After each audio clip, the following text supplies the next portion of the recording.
my darling, it's the best part of you. And if you keep strong, I know it won't be long before I hold your hand. I hold your hand till I hold your hand again.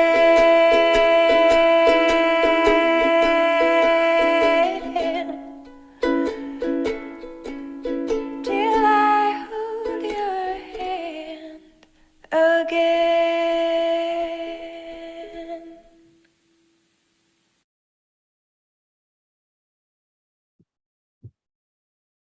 Welcome to the Starseed Conversation. Today we're going to talk about Starseed Portal number 5. We're going to dive straight in because there's a lot of conversation here that we already tap into just right before the doors opened. So, for not further ado, that I will invite Carl to open the circle and for the space as well. Thank you, Carl. Over to you now. Thank you, Lillian. Thank you, everyone, for being here. And for us connecting our hearts as one. Yeah.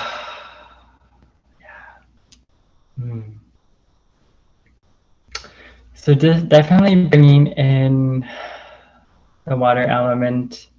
So just imagine this waterfall just above our ceiling, like on our ceiling, and it's washing us, cleansing us with like blue, purple, clear, nurturing water, nourishing water with like those sparkling diamonds, just letting go of everything consciously, subconsciously that no longer serves our purpose and body, and that just wants to be let go and to be transformed into love and light, into new beginnings and chapters. So just allowing yourself to just surrender to the healing water. Allowing the heart to open more and more. Allowing the water to bring up everything to the surface that just needs to be released for our highest and greatest good. Knowing that we're held by Mother Ocean and all of her nurturing, magical, and supportive beings within the ocean.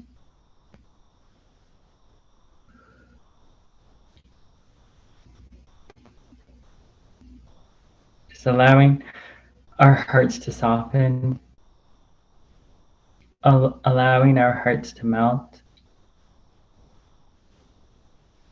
as we just become one with the ocean of love, and the ocean of the emotions,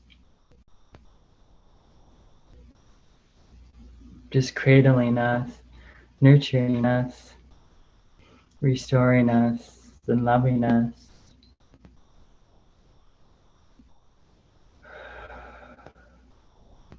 And we call on our ancestors, our guides, our guardians, the caretakers of the land in which we reside, Mother Earth, Mother Nature, Mother Gaia, all the elements, and calling in the highest and purest frequencies to be with us, to be in this sacred love container. And then moving from our head space to our heart space, just putting our hands on our heart and honoring our hearts for being here, right now. Just allowing ourselves to settle into our heart and giving ourselves that unconditional love and that nurturance and the support. That everything is found within, and that remembrance is within. within the ocean of the heart. So just allowing ourselves to rest in our heart for a little while as we connect our hearts as one. And the sacred space is now open. Thank you, thank you, thank you. Blessed be. And so it is.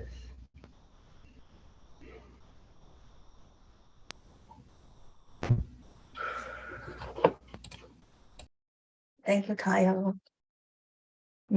Blessing new moon. I'm not going to say happy new moon. I'm going to say blessing new moon. So I did share a song this morning when I wake up like 5:30 in the morning. Blessings from David Talk in Sacred Heart Valley. If you haven't listened to that, I invite you to listen after this. So our run sheet today will be looking at, Daisy will be reading the Scorpio in the new moon, and also how is that connected to our Stargate number 5. And then Maria will be taking over for some grounding Qi Gong practices. And then we have a break, like probably 5 minutes break. And then I will bring into some transmissions. And then Kyle will have some transmission as well. And then we'll do some creativities. And then we'll be closing the circles. It sounds very straightforward, but I know that when we share, it's a lot pouring in because I could feel energy is so potent. And now I'm just going to pass the mic to Daisy. Daisy, over to you now. Thank you. Thank you so much, Lillian. Today I want to do it differently. I want to open it with a poem. I'm just feeling so deeply how much that we have been together and weaving and reviving our dreams, collective dream together.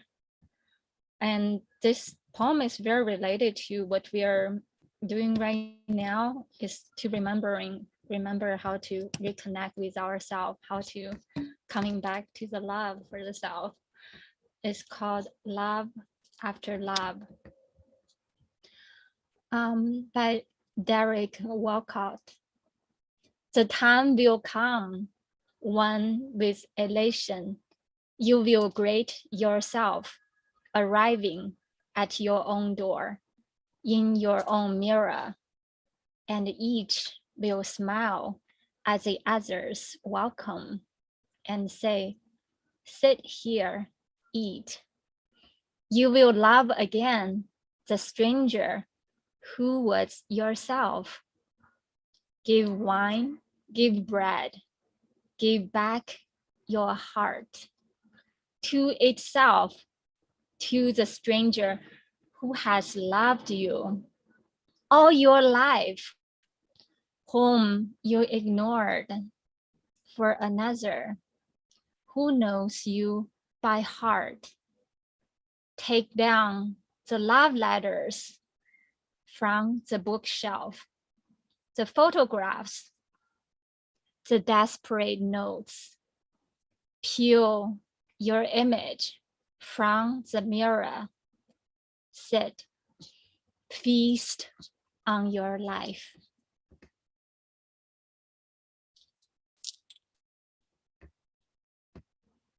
Thank you.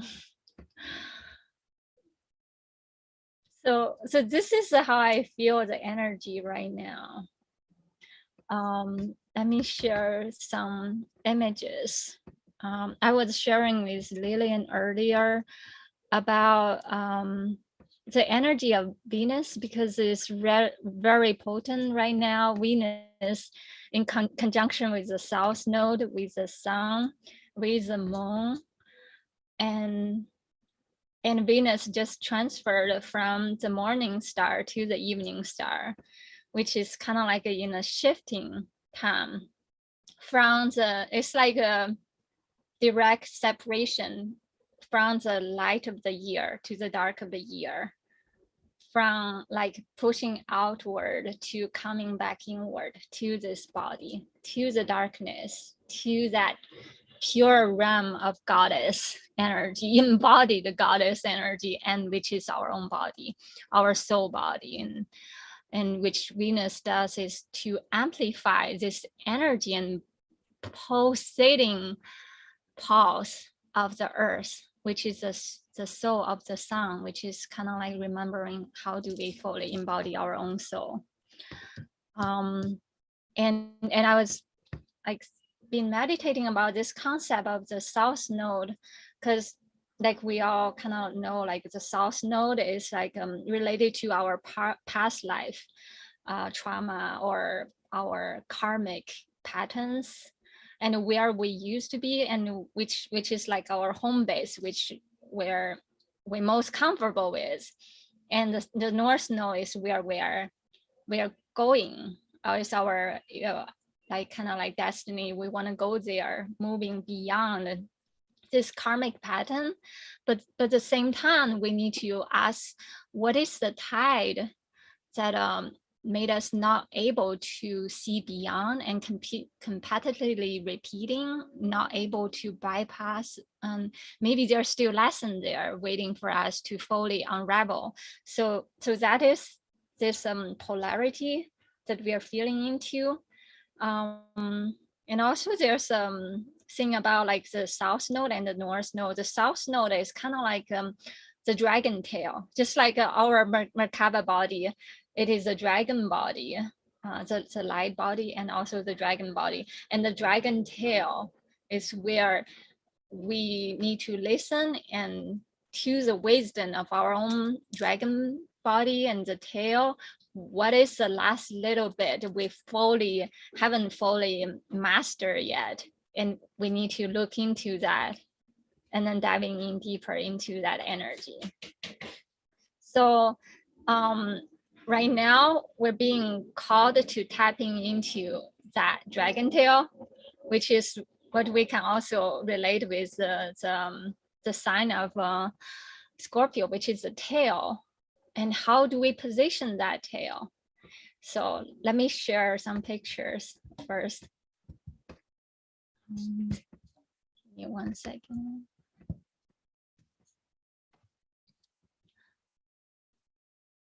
So Lillian has a really amazing painting, and I thought that would be perfect for our today's thing, that we can start from this one first.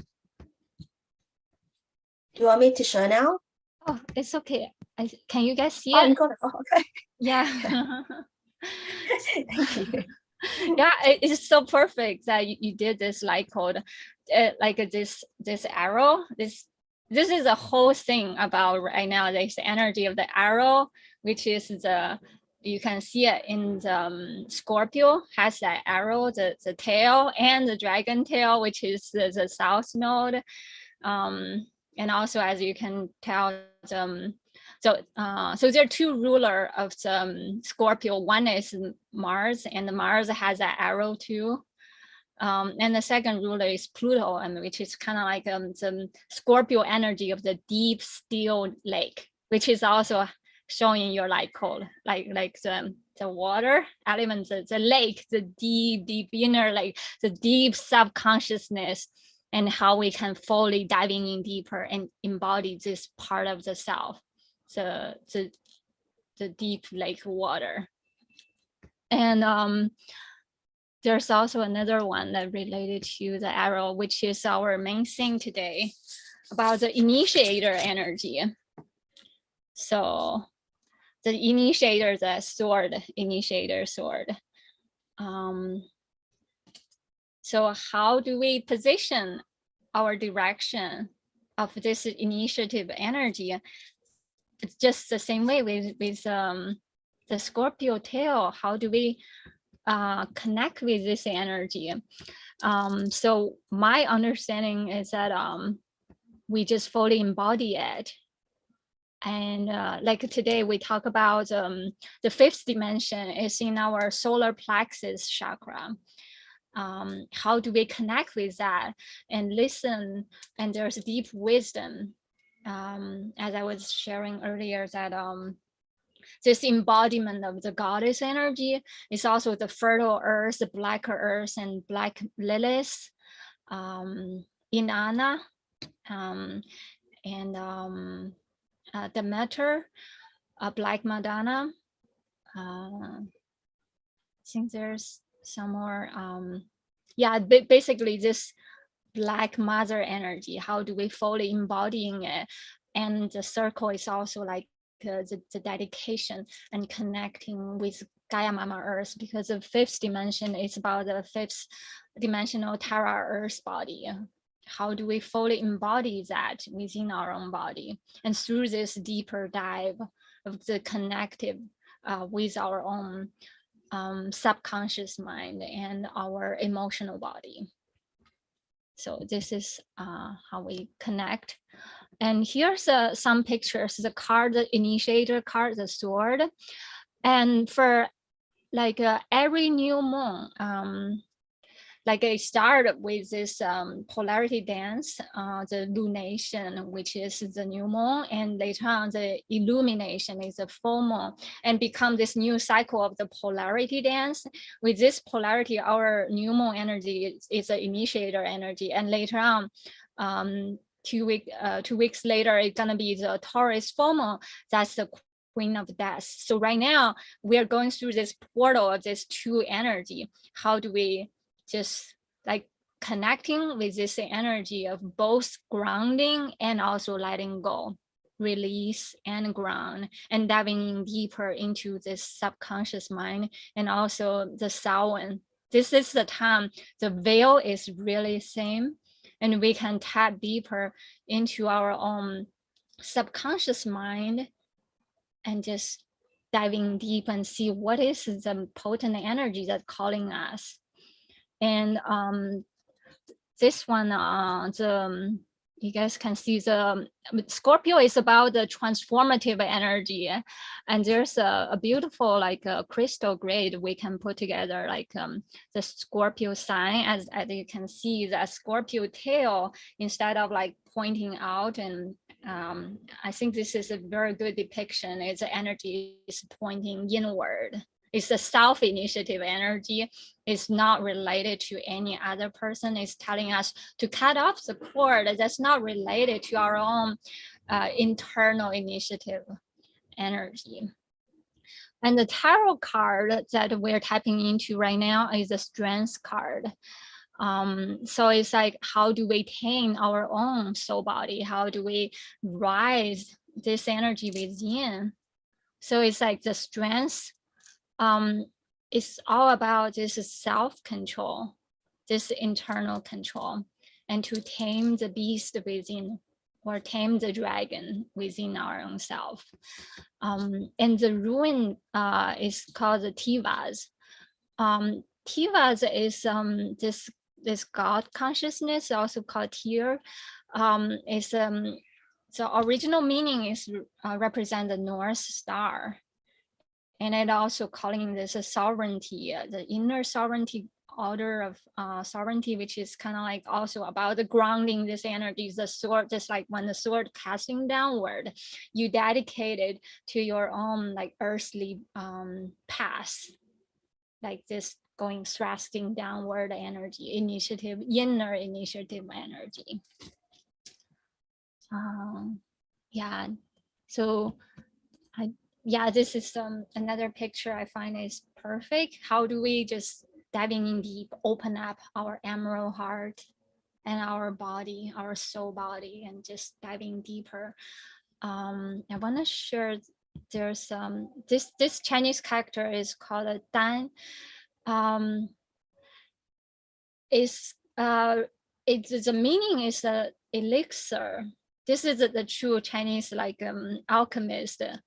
How do we meditate? It is that you can see this cauldron, and then there's the elixir essence in the very center, or we can see it as our pre-heaven qi, that prenatal cord.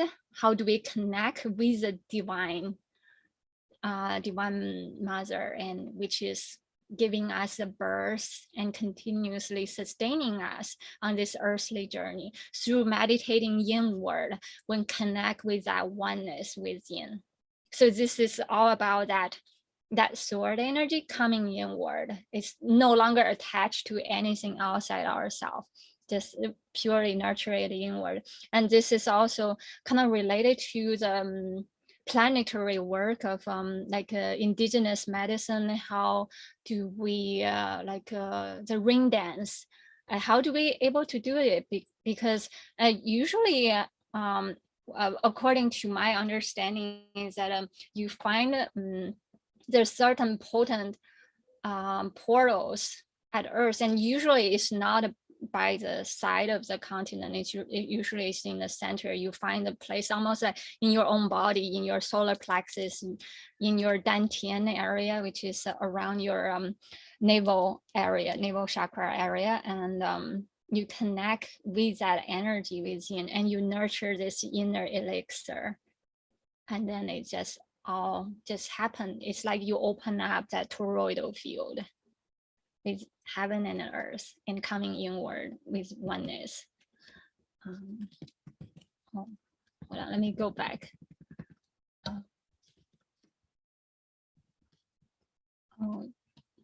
So this Daisy, is. Daisy, I just feel that Maria would like to share something about that word. Oh, Maria, do you want to share Yeah. something? No, I just feel like Maria, maybe you have a little bit of that knowledge because of Qi Gong, especially with the Dantian. Yeah, do you want to share a little bit of your medicines, Maria? Oh, well, when it's our turn to when we practice Qigong, I'll reference all these things that Daisy's talking about. We'll bring our awareness to our Dantian, and we'll Okay. connect deeply with our Dantian. So, but the only thing, since this is a conversation, I do have a conversation for Daisy. It's like you use the Strength card as tarot for Scorpio. When I think of Scorpio as death. It's the Death card.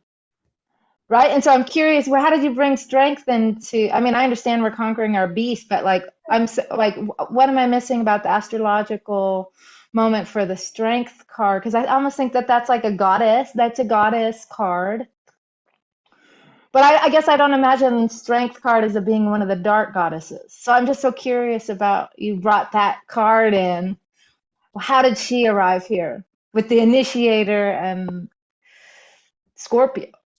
Oh, that's so perfect. Thank you so much, Maria. That's a very, very good question. Because in our last phase, when we journeyed in our fourth Stargate, the card is the Chariot, which is our Merkaba body. And actually, it just shaped like this. Oh, I don't have the card with me. It's just like the pyramid shape. Let me show you guys. Is it a pyramid up and then pyramid down? Yeah, and also octahedron? Yeah, and Octahedron, or you can also it also can look like this. So this is what we did last time, and it's like opening the space. We are the one that riding that chariot. We setting up that space, and we are come to this journey with that mission to conquer the world, riding that light body, the Merkaba body. And this time it's like we setting down this thread, and our dragon tail is riding out of that. And that's as gave birth to number 8, which is the strength card. It's very interesting because the traditional tarot card, I mean, before this rider's card, it is a number, right now it's number 11, it's a justice card. But later on, it switched to the strength card. And it got me thinking about, it is a very good way of putting it, and how the dynamic shifted throughout history. It used to be the matriarch society, now the patriarch society. What is that? Maybe we need to redefine what is the understanding of the darkness and the light, because since we are at the year of the dark, and what is life, what is death? Because like, to me, the understanding of the darkness is just like the dance between the sun and the earth. The earth is like full embodiment of the sun. The sun, if the sun is the mind, the consciousness, and then the earth is like, how do we coming back to earth, to our own body, have a deeper understanding and deeper dive and dance, and to fully understand, know myself. and through this embodied earth energy, and that is the darkness of the dark goddess, to fully embody that wisdom within the mystery. So that is my understanding of the strength card, and also there is a sense of that embodies the wisdom with each of the emotion, because what is karma is like it's not like something good or bad that make us feel trapped. It is the wisdom that deeply packed, and how much richness that waiting for us to unpack, because through all those reincarnation, it's not all like wasted, and there is layers of wisdom that's supposed to be shared. How do we share? Is through those trigger, and there's deeper layers of wisdom just coming out and waiting to be shared. Yeah, and also, oh, go ahead, sorry. Well, so since we're having a conversation about the dark, Yeah. the dark. So I've watched this really cool show. I'm not going to give any spoilers, so I want you to watch the show. It's called Ring of Power. Have you seen it? No. Okay, you want to watch the show. So I'm not spoiling the show, but I am going to ask this question. So in our language, dark, the dark goddess, the darkness. And that show is just one of many shows that does it. It's just that show sparked this question. We almost use the word darkness and evil synonymously, right? Yes. And so but then we have two different words. We have darkness and evil. And then we can be like, oh, okay, we're talking about the dark goddess. We're talking about the embodiment. We're talking about nighttime. We're talking about winter. We're talking about new moon. Nothing about that is evil. Nothing about that scary. It's nothing, it's like a normal phase of life. We die. That's all normal, natural, biological, healthy, divine. But then there's this word evil. But I really almost don't know the other word. We have light. And that somehow inherently just means good. But then, like, what's the word that is better than good? So, like, if you have darkness, you can go to evil. But if you have light, you can just go to good. But that doesn't necessarily really fit. So it's like we need a new language, completely a new language for these words, because goodness, oh, that's good. How are you? I'm good. I'm healthy. But that doesn't also like totally mean the purity of divine, pure spirit, right? And even divine, pure spirit doesn't necessarily mean that it's good. Like you know what I'm saying? And so it's like we have blackness and evil. Those parts are kind of clear, but good and light, they don't necessarily really reflect the opposites or the polarities of those two words in my way I see things. Yeah, that's such a good point. I went through my own dark night of the soul, and I realized it's actually my own fear of my own processing. And it's certainly like an initiation, like kind of like learning how do I embody myself and the reality, because when we go through like a initiation, it's like our consciousness just get lifted out of our body too high, and then we need to come back to the earth, and that's when we experience the dark night of the soul, because we don't really have someone who experienced enough to tell us how do we coming back. And sometimes like everyone's lineage is also different. How do we find what is truly our soul's calling? And yeah, I just coming back to the awakening and remembering to that journey. And also one thing Maria mentioned about death, and I think that's a very good topic too, because like with the Queen of Death, which is gonna be even more potent, if not equally potent, with full moon Taurus, it's another eclipse. So what happened with eclipse is like this energy of this black hole energy just pulling us deeper, like super galactic center just rip open, like just deal with the self. This is our purely like subconscious world, and just diving in deep. And this kind of energy, which is also the similar energy as the Queen of Death, or the other card of the death is the death shell, the shell that you cover, like which we can name it as death. But when you peel it open, there's just the pure naked truth of the self, the very naked truth of our own essence, which is go back to the mythology of the Iana, right? When Iana decide, actually, this is another very good comparison with the Venus energy, as Venus. Right. That's why I brought it up, because she's in the Yes. descent, in the Inanna. She's in the dark cycle now. She's peeling away all of her, Venus is peeling away all of her layers right now. Yeah, that's so perfect. The 7 layers. Do you And want to we're share? in the new moon of Scorpio. So death is like clearly right here for us to acknowledge. The death is a medicine. So there's a tree of life, there's a tree of death, and the tree of death, it holds a potent energy for healing, which is the medicine for healing. Which, just imagine the Scorpio tail, when you use it like in a wrongful way, it's a poison, but when you use it in a holistic way, it's for healing. Yeah, that's why we need to, like, taming that dragon tail. We are anchoring that, the tip of the dragon tail. Beautiful. Yeah. Thank you so much, Maria. You bring really good question. That's perfect. Questioning what's good and evil.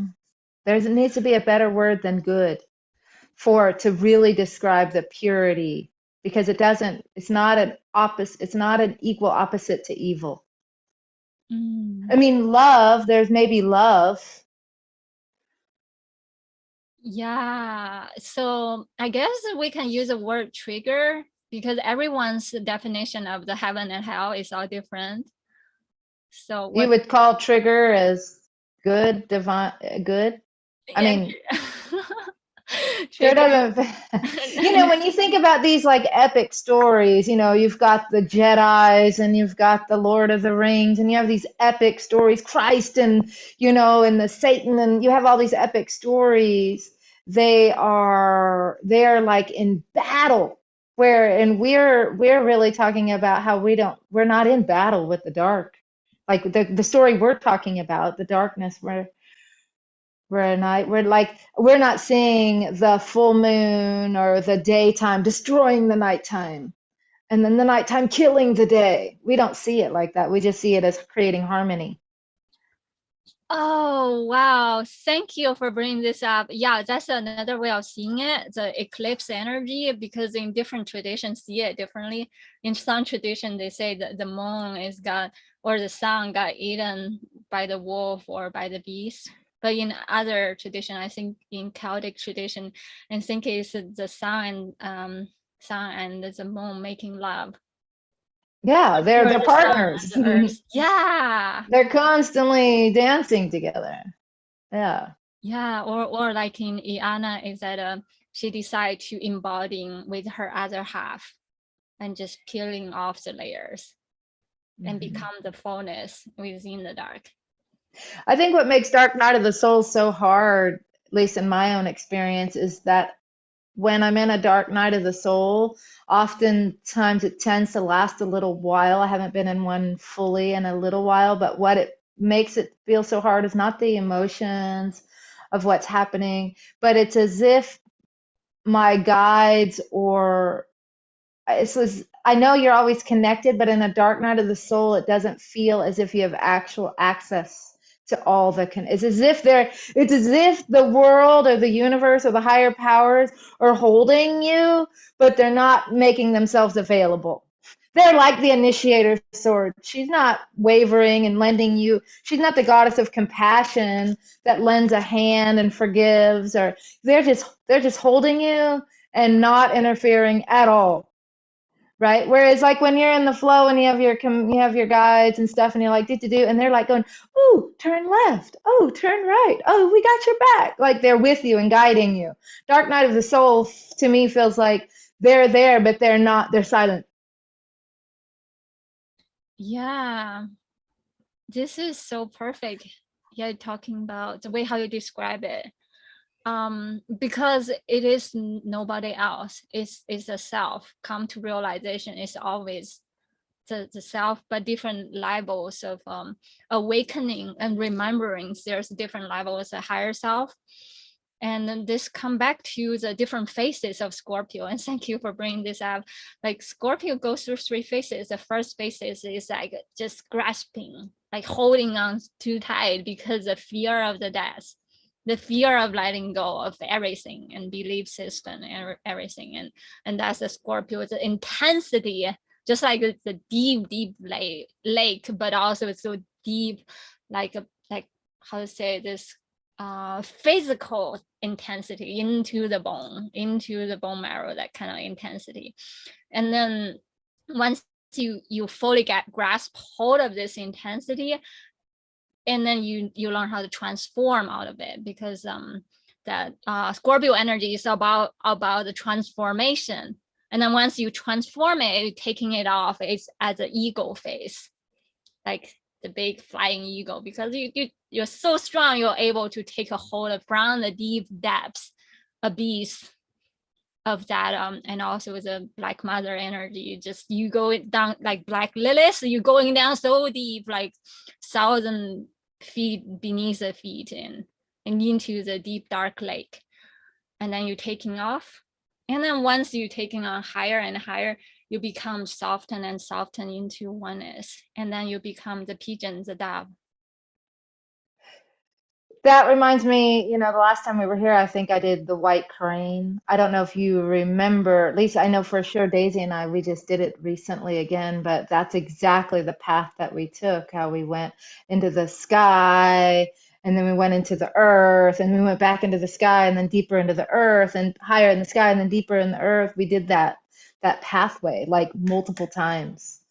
And yeah, so we have in our circle, we've practiced that, but we didn't use those words. And that's why Qi Gong forms are really important. We're about to do Qi Gong in a minute. It doesn't matter the words I say. I could put any poetry on the movement. I could change it to be it's a full moon in Taurus, or it's a new moon in Scorpio, or it's summertime, or it's spring, or whatever it is. I can say some poetry about it and I can make it relate. But the wisdom, there's a transmission of the forms that go beyond any words, that go beyond language, that go beyond, and they truly are transformational transmissions. So when we practice these forms, sometimes they seem so simple and superficial. Just know that is, it goes far deeper than that. Yeah, that's so amazing. And there's one more thing you brought up, I forgot to touch on, is that this energy, this transformative energy, when we work with the cycle of the life, like we talk about working with the moon energy, but it's not the physical moon, but it's the pulsation energy, the visceral energy, and then we work with the tides of that energy. It's the very similar energy of the ancient Egyptian and also the Mayan wisdom. That's why we can see pyramid in Egypt and in Mayan. Like today we're tapping into on Earth is Machu Picchu in Peru, and when you see those pyramid in Machu Picchu, and how the difference is that pyramid in Egyptian, they are all coming from the lineage of Atlantean time, but there's also the pyramid of the moon. and as well as pyramid of the sun. So pyramid of the moon has this deeper dive of that kind of like Scorpio energy. How do we transform? How do we transform our ego, also the karmic body, and then transform into our oneness, our soul body? Mhm. Mm. Beautiful. Thank you. I'd like to welcome Ed. Okay. Can we just see your that picture that Lillian did? Can you flip it upside down? Oh yeah. Just real quickly, just to see that one thing, and then I'll quit. But I just want to see what happens when you do that. Let me see if I can. You see on your top, it had that little button where you could flip it. Yes. And you shared it. I saw it. Yeah. See, in a way, that seems to me like the subconscious waters, and it's going deeper and deeper through the layers of the subconscious waters. Yeah. Under the lake. Yeah, thank you. Thank you for bringing this up. There's another card I want to share. It's actually very similar as this one. I pulled this card last time also. It's the nourishing root. That's exactly. Thank you for bringing. That is the whole teaching of Scorpio, and that's where we anchoring of that arrow. And the sword is down. Initiator sword. Yeah. Yeah. Thank you for showing. I just wanted to see that image upside down like that. Yeah. Thank you. Thank you for noticing that and bringing it. Really appreciate it. I want to welcome Ed. Hi, Ed. Hello. Hello. How are you? Just wanted to know where you're calling. Where are you calling from? Look like you're Los calling, Angeles. right? Yeah, I'm in the Los Angeles area. Yeah. I'm actually driving right now, so I'm just kind of watching or kind of listening in. Great. Alrighty. Thank you for being with us today. And just be careful when you're driving. So if you wanted to express or be in any of the conversation, you can just on this switch it on, and we will just be with you. Okay. All right. Thank you. Thank you. So I wanted to be in something a little bit different. So when Maria talking about evil, I wanted to be in the extension of evil. It may not be related, but Daisy probably can relate back if you can't. Okay. Is sin. S-I-N. So I know that we all come from, like Maria, Daisy, and myself, we come from the same temple, the Priestess Temple and Rosa Mystica. So we in very deeply and learning a lot of that. And it was my first year last year. And then I also concurrently journey the Priestess of Mary Magdalene in another container in Aramaic. So that is the attraction for me, that Mary Magdalene, it looked like there is many faces of Mary Magdalene, of course, but my most resonant part is the Aramaic side, which is that is the original language of Aramaic.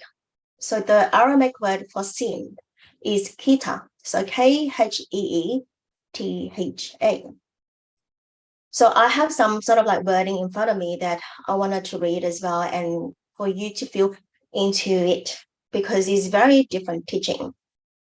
It's very expansion.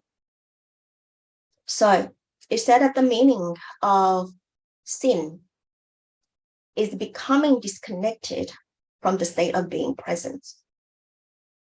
This disconnection brings us into the state of total separation. So when we feel the need of detach from something or someone, in a sense of distancing, we are actually creating a separation. we said that many times that we wanted to do detachment, which is, I said that a lot in the beginning. But I learned that being detached is creating separation. So what is the opposite of separation? Is presence. So if detachment is present, then why are we distancing? Why are we distancing from our desire or anything that we wanted to do? So what I was always in calling it back, like I want to feel detached. When I wanted to have detached means like detached and neutrality. This is what I was taught, and also I've been practicing, but now I have stopped. I'm now practicing, which is I'm embodied as well, is completely present. So for doing the present, you're able to feel and you're able to express and able to honor self-honoring of everything. And by being detached, yes, you feel into neutrality. You're building boundaries. But I feel that I'm creating separation for a lot of things and pushing away as well. Yes, we're not doing that now, push it away. We're not doing this time now, push it away. It will come back.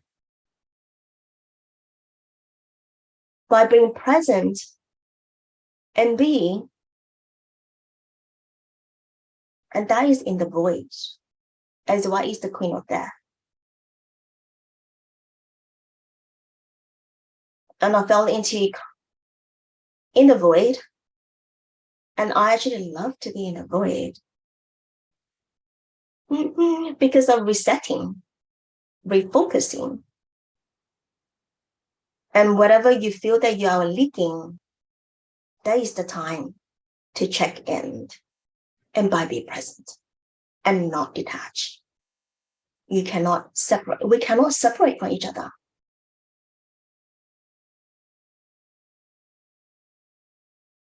So yeah, so that is my awareness from probably 3 months ago. I do a lot of detachment, and I teach my clients detachment.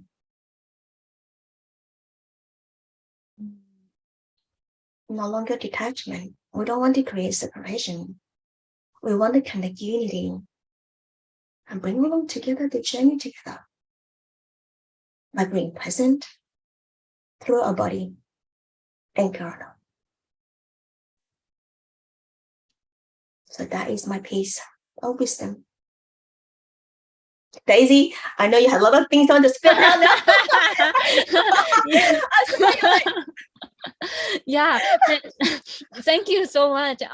The very concept of singing is one of the words that also initiated me to.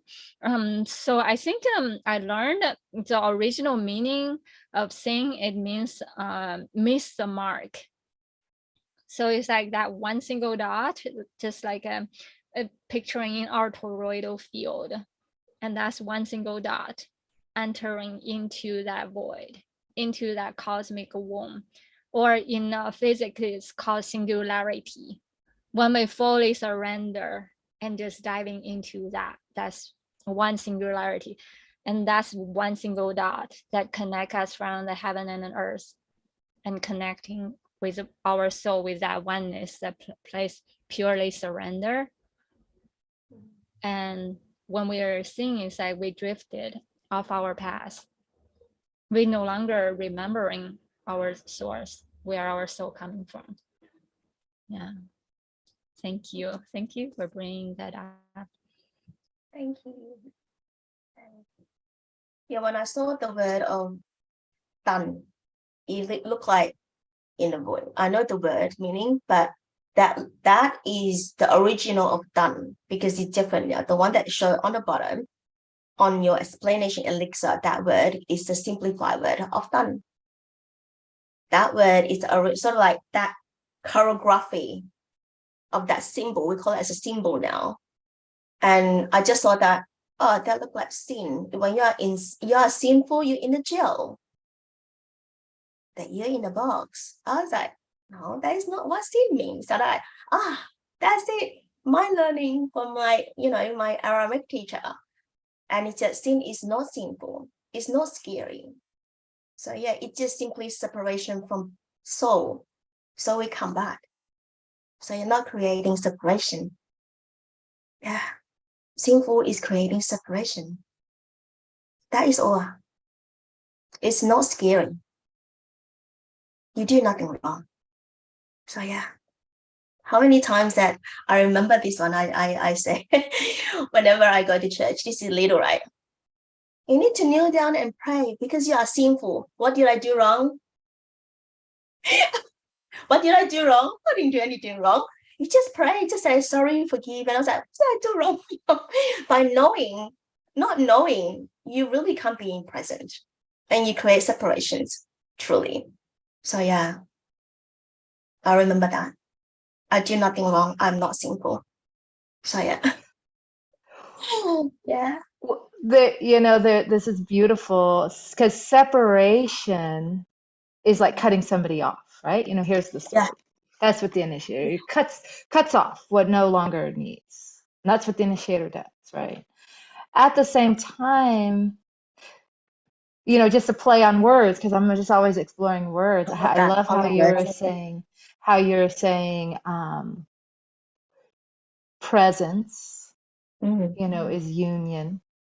But neutrality, it's two things I wanted to say. Neutrality, in a lot of ways, from my lensing, I wanted to just bring the word separation and spaciousness together, because there is something really healthy in creating space within yourself, within you, and whatever's happening. Healthy, there's a healthy space within your own being. Is real sovereign when you have spaciousness within you and a healthy spaciousness with others, without cutting them off or destroying them or ruining them, but yet have spaciousness. And so I like that a distinction. But then neutral is a real interesting thing, because I from my lensing, neutral is harmony. Neutral is a balance point. It's that center point. It's that earth point. It's presence. Because I can be fully present and have unconditional love without my judgments or without my things.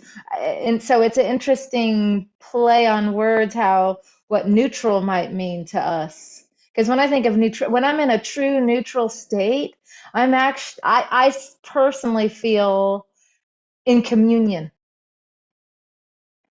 It's because I'm empty and connected to the vastness, and I'm not having to think or do or something. I'm being.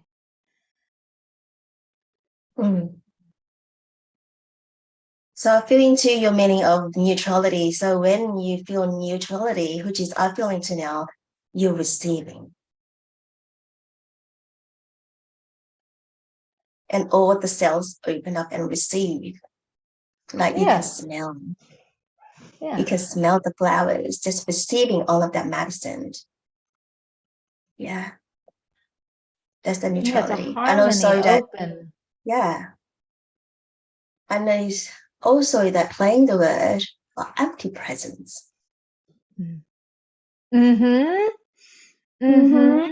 See, that to me resonates with neutrality. Because when I think the shadow side of neutrality, what I was hearing you say was, I don't care. I'm neutral. That's not Yeah. Right? That's for sure. Yeah. But if I'm doing that, I'm definitely not neutral. That's creating even more separation, right? Like you have a lot in front of you. This is my space, that is your space. Yeah. I love this conversation. Yeah. So thank you for bringing that in. Thank you, Maria, for bringing the definition of that energy neutrality. It's actually related. For a long time, I meditate with the meaning of the sword. I see it as a wand. Like for instance, if I have a crystal like this shape, kind of like a wand, or this shape, like a wand. So to me, that's the energy of the sword. It's like that beaming light. I send my intention onto the universe. That's why when I see the sword, when I'm thrashing it downward, I set my intention, and just I plant my intention, and then amplify onto the universe. And this is my essence. I embody that very essence of myself. And so to me, that's the energy of the sword. It is oneness within. And as also in the book from Ariel, the 13 Moon Mystery, she also talked about the difference between the sword and the shield. And she talked about the shield. It's like very similar as your definition of neutrality. Like shield is bringing this energy, just fully pulling inward, and then just grounded within. Shield is not for like protection. It's for us to coming inward into that neutrality energy, so we feel the nourishment within. And in this feeling deeper and deeper of inner abundance, exactly the energy right now. We no longer need to like connect it to the other filters outside us, and we bring inward this energy, so we can feel this deeper of this golden mind within our own body, which is today we talk about the solar plexus chakra. Imagine there's a golden mind we're sitting on top, and just feel this inner abundance diving in deeper. And in that sense, and just allow us to be in this place. And I think in the Mary Magdalene lineage, and then we also have the red shell that we put over our head in a similar concept. We put it on, we feeling this inner nourishment. Beautiful. One final piece about the sword that I've been reflecting on, because I practice the sword form and I practice it every day. In this art, it's the metal element. This is the metal element. The metal element is all about bringing order to chaos. You have chaos and you have a mess, and you bring it into alignment. It's about speaking truth, being clear and precise and present and honest. This is not a weapon. It's none of it's been slashed or swinging around. It's in stillness that it's in alignment. The metal element is really profound, but I think of the sword and the metal element as discernment. Clear decision-making, discernment, accuracy, precision. Yes, that's so perfect. This is the essence of our own spiritual practice, or our shadow work, is to find that part of the self that are unable to fully bring into the light, like diving deep into the part of wounded or trauma, whatever we haven't able to be aware or shining light, and give it a voice and allow it to speak out and allow it to come to the focal light attention. And in a similar way as in our own body, in that sense, in our own healing as in societies, to give the voice to the weak one, to those who not able to speak up for themselves, allow them to have a voice, allow the healing. Yeah, thank you. And this is also the the very energy we are going through right now. And the Charon, the wounded warrior, is in conjunction with Jupiter. And so it's like amplify this. What is the last little bit we haven't been able to heal yet? Give that attention and give that a voice. Yeah, bring more healing to that. And that is the Mercury energy too. Yeah, that's so perfectly aligned, because the sword and the arrow, it is like pointing us to just coming into which part of the body need to be healed. Yeah. I know that I personally been working on that. So that is like last week. So yeah, it's coming to the completion. Yeah, that wounding. But it's all good. It was just in alignment. So now realignment, let's say, realignment and center myself again to bring in the voice. But yeah. Mhm. Yeah. Also, there's one thing I want to also mention, because sometimes we do light language, and this is actually also ancient Lemurian and Atlantean healing. In the ancient time, it's like we see our body like a music instrument, or like hollow bone. Which part of the sound is off, you listen and you feel and you vibrate, you allow that the voice of the sound of the music tone coming out more, amplified more, and then that's how the healing happen in the body as well. Yeah. And sometimes we do light language, it is similar way, just allow our body to sing out its own inner tone, inner symphony. Yeah, inner vibration. Thank you. Thank you for reading that in. That is exactly my intention today. That I'm gonna sing after the break. That's what it is the healing part. Yeah. So yeah. Is there any more share, Carl, you want to share? Like you write a lot, so I want to see share your note. I'm definitely letting all of this land. I feel like this sacred circle connect is like everything is just making sense. Oh my goodness. Oh, the wisdom, like the heart wisdom and the heart teachings today. It's like aha moments for me. I'm still processing. Um, yeah, I remember. Um, and when Daisy was talking, and when Maria was talking too, I was getting all this remembrance of like when I connected with Jen. And I remember I received a sword, and it was like the sword of empowerment, where I remember I was holding the sword and I was like tilting it and like yeah, just like moving it. I was in my grandmother's garden, and like during the journey, and I was gifted this sword, and the sword was that reflection of me, like of like that inner nature and the connection to nature, like that oneness of nature, the sacred mirror of nature for me. And that sword was like empowerment of like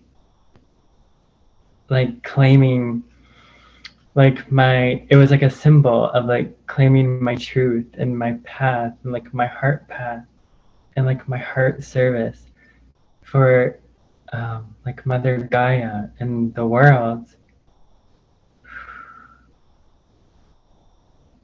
Yeah, it's like that symbol of like centeredness for me. It's like that sword, and that sword within it just, it like moves with my body and it tilts. Like what happened? It's like seeing the oh, what's the word? It's on the tip of my tongue. Seeing uh, oh my goodness, what is the word? It's right there.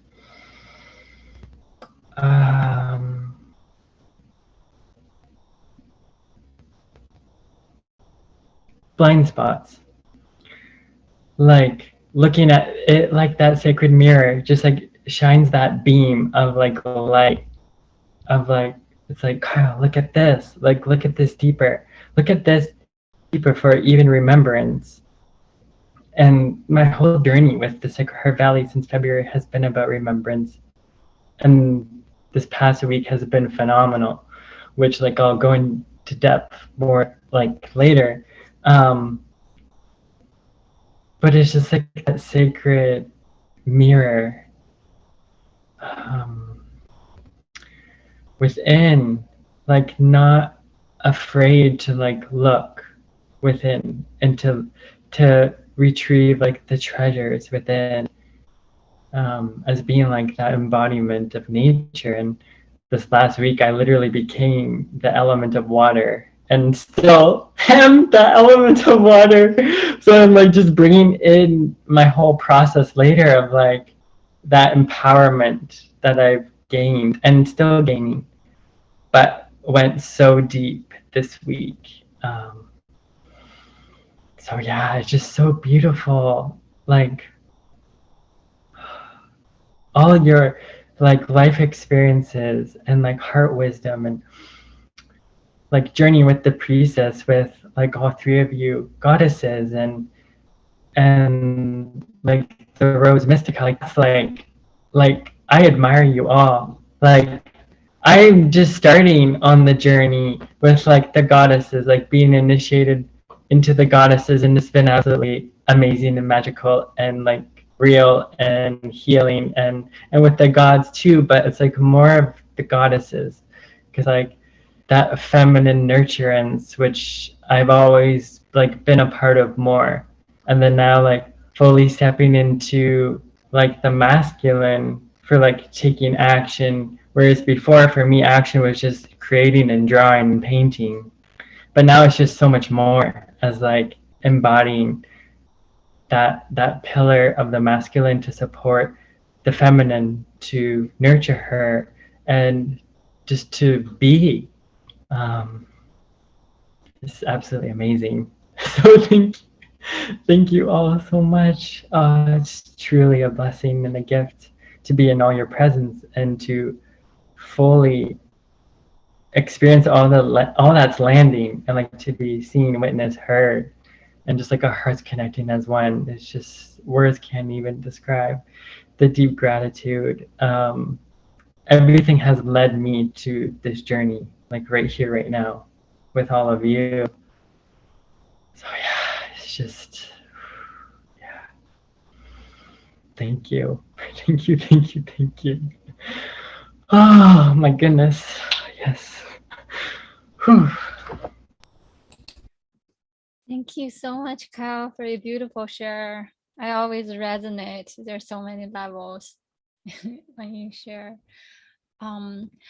I saw a question Lillian shared, I think on Facebook, Royden. He asked a question, what happens when soul transfer? One leaves and another comes. So I'll try to answer. I'm not fully getting like clarity of what's the question. I can see maybe he's referring to when we transcend out of Earth's phase. So my understanding, there is a place where we have this eternal soul, and what we are kind of like, it's kind of like our journey. Like earlier when we talked about the Queen of Death and what is the meaning of the death is that how do we like our soul coming alive? How do we awaken to our true sense of soul before we die? Before our physical body die, because what's more important is the wholeness of the soul rather than with whether this physical body is still here or not, because even this body itself is a gift from Gaia. When we leave Earth, we give back to her, but our soul continue journey and continue traveling on. That's why the sooner we realize that truth, and the sooner we can start like a practice, there are certain practice we can start awakening and connecting before we transcend, such as learning how to ballocate and levitate and journeying and astral travel different dimensions, because this is something in traditional sense, and only after our physical body transcend, and that's when we start learning those lessons. But there are many masters, and they're able to pick up those soul lesson while we still live, because our soul kind of connect. It's like our mind, our like paddle, like a lot of time we are in kind of like amnesia, and our, even though the physical body seems like it's breathing, but there's part of us is like in sleep. And when that part come online and we fully click with that pure sense of our soul, we just awaken. Oh wow, I've been sleeping the whole time. Yeah, so there's a different layers of waking up and to connect with that pure whole sense, that holistic sense of the soul. He asked, one leaves and another comes. So what my understanding is that this is another lesson that I'm still learning. How do I fully embody my physical sacred body and temple, as this is the gift being gifted to me from Gaia? And because like sometimes when we go through different trauma, like there could be a like fragmented soul, so we're not fully in occupation of this body temple. Like for me, I went through traumatic brain injury, like my soul slowly coming back to my body, and then I realized, oh, this part of my body is vacant. And then there could be other like invasion from other spirit and entity took a hold of part of me, and then I need to clean up my house, my temple, and telling them, okay, I'm back now, you guys, time to leave. So that's in another sense that I'm taking hold in another word, and like we call it commanding space. Like our Merkaba body coming online is our mind, our spirit connect with the soul, and then we command our space, our Merkaba body, whatever not in pure alignment, and just naturally leave, and we take a hold of this sacred body temple. So that's my understanding. I hope I answered his question. Thank you. I want to say hi, Catherine. Hi, Catherine. Oh, So you're Daisy, I wanted to I wanted to bring into the questions. I know that we're going on a break very soon. Stargate number 4, recycling center. So when those unconscious or not waking up, let's say people, humans, they will continue to go to Stargate 4, recycling, and go back to the earth, and until they awaken. And then they have enough. Yeah, sorry, go on. Oh, go ahead. You finish your question first. Yeah, so recycling center as Stargate number 4 is what I learned. I think that Catherine also have a lot of that knowledge as well. That if we, obviously that, I mean, our intention, I don't say our, but I'll say I, intention is to activate more DNA strands to why am I stuck in my word today? To transcend. So if we don't, the more that we work on the inner work, you will awaken that DNA strange. And it's not, if people not conscious or not waking up, they will continue to be cycled around in this recycling center, right? It's like Stargate 4 back to Earth again. So it's not going up. As I'm just visualize your Cathara grid, which is our Stargate, which is what we're talking about. We need to go up, ascend with, like the Earth. But if we are not, that is also linked to that question of Rodin. Do you want to speak about that just a little bit? Just the recycling center. Thank you. That is a very good question. every single journey is all legit. It all has its own purpose. Like yesterday, like lately, because of intense amount of work, I'm able to finally break open some blockage in my body. And I was smelling the solid perfume, the Fairy Magic solid perfume. I was like, oh, this smells good. And to be honest, a lot of the essential oil, when I made them, I'm not able to fully smell them because of my injury. But now I'm smelling them. I was like, oh, I did a good job making. And it's quite normal, and it's part of the ascension journey, and sometimes we come back to our body and our different senses coming online. So it's like there's certain body of the Stargate within our body. It's not open, but that's okay, and whatever open available, and we work with that. Yeah. And so that's one sense of to your question. And there also the other I think you mentioning about Jan's theory about what is that center? I forgot what's the word. Recycling center. Can't Oh get them yeah, up.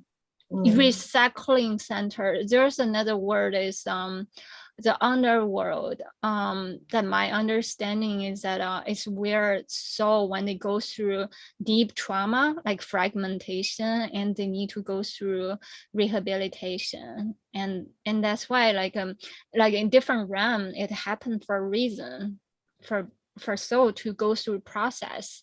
So like or the battle, and for them to process it eventually when they're ready to come into a wholeness and to journey on to the next phase. Catherine, do you want to talk a little bit about that as well? I know you have a lot of knowledge with that. What are we talking about? Daisy mentioned something about like the soul and being The stuck. question, yeah, that's right. And yesterday, I like when I heard like, oh, I gotta come on. Well, I'm here, but I have a treat for you guys because I did this code yesterday, and it's freeing our soul from being imprisoned, from imprisonment. Like our soul can get stuck somewhere, another dimension timeline, and it's like freeing ourselves. I don't know how we got there. Could be like galactic reasons, but I created this work yesterday while I was with a session with with Lillian and Jen. And so if you guys are open, I would like to share it. I will post it later. It's and I will give the light language for it. It's this one. And it's called Freed the Soul from Imprisonment. And, you know, we have so many aspects, and like some aspects of us could be imprisoned somewhere, frozen.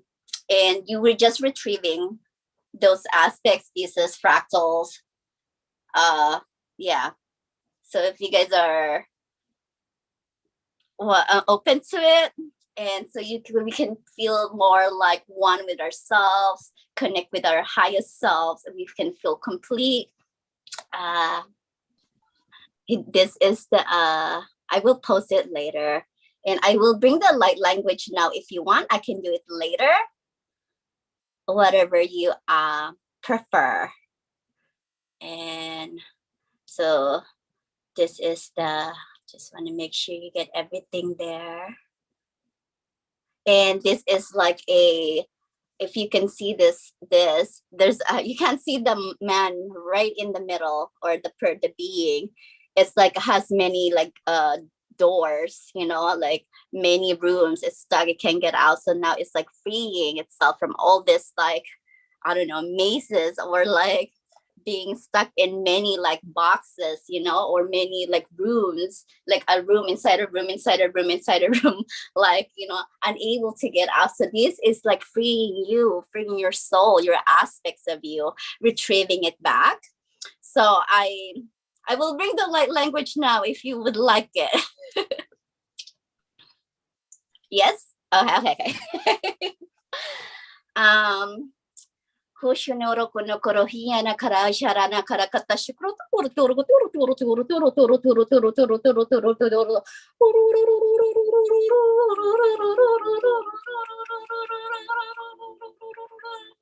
and I can feel like it's like you're like pulling your aspects back into your heart and now like integrating back there's like a sort of kind of like disorientation first but now it's like coming back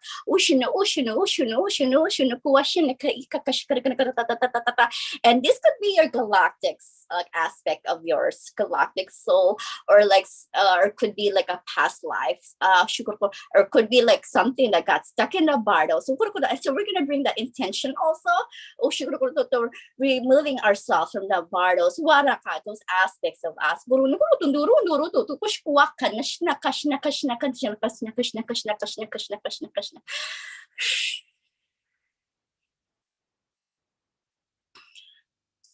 Okay.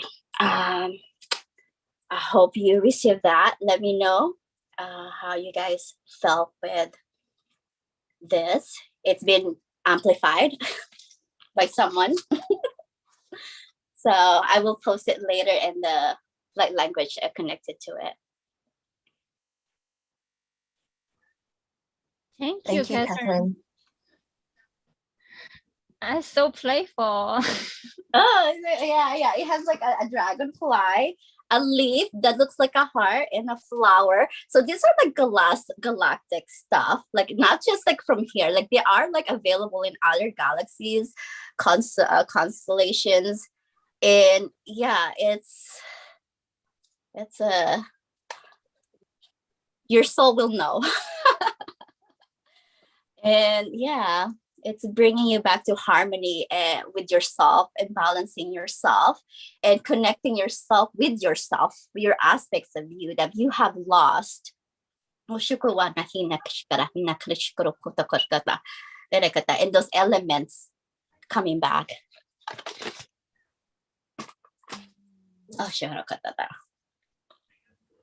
Thank you, Catherine. You're welcome. So are we going for a break, or is there any more? I just have one small piece, and you guys, this is something I'm still working on, and you guys feel free to chime in.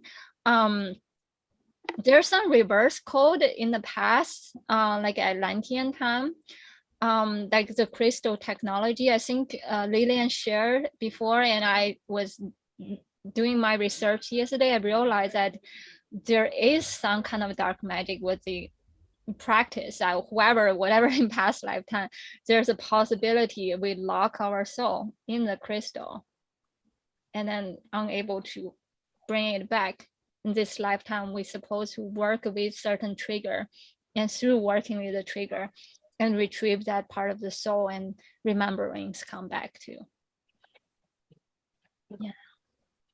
What is the trigger? There was one time I was working with the higher self of Grace, and it felt like a locked inside a crystal. I was shouting really, really loud, just shake her and wake up, because I felt like it's the middle part of her. It got like lodged into a crystal. And you're saying she's stuck inside a crystal? Yeah, but it could be also part of me, because sometimes when it showed up, it's mirroring a part of me that's like frozen, locked inside. Yeah. I don't know. This is strange. This is what I just saw. Like you put her in there. I did. Yeah. But how can I like bring her back? Or you're a master crystal alchemist. So you just make an intention to like make a door inside this crystal. So I will assist you with this, okay? But it is you have to ask her higher self to come forward and also to come like to us to be assisted with the highest and purest energy only without interruptions, without any blockages or waranakadashikara, just clearing the energy. So this is becomes a sacred space for us. And asking our highest self to come forward and assist us with this. Catherine, Mhm. can we switch off all the information as well from outside when you're doing that? From this container? Yeah. Yeah, so putting us inside a bubble, just protecting us and protecting everybody's involved. We're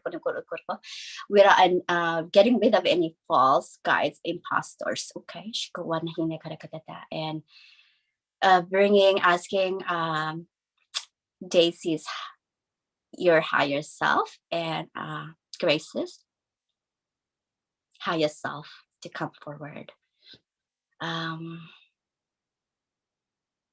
And if you sense that it's okay with her, let us know, Daisy. Yeah. Yes. Okay. And just for extra protection, we're gonna put ourselves inside this golden light bubble, and in a blue ray bubble, and also outside this is this violet flame. So everything beyond this are being transmuted to love, forgiveness, compassion, unity. So go ahead and you imagine the crystal you put her in, and you start to drill a hole, and it's so big enough that her soul can escape. And then we're gonna do a reconciliation.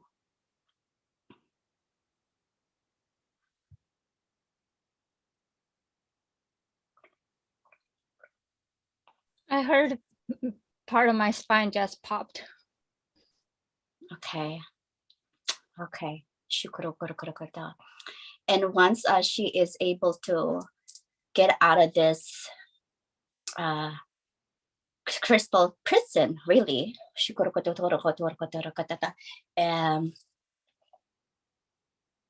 you're gonna reconcile with her. You're gonna tell her, like, I see you, I accept you, I thank you, I forgive you, please forgive me, I love you.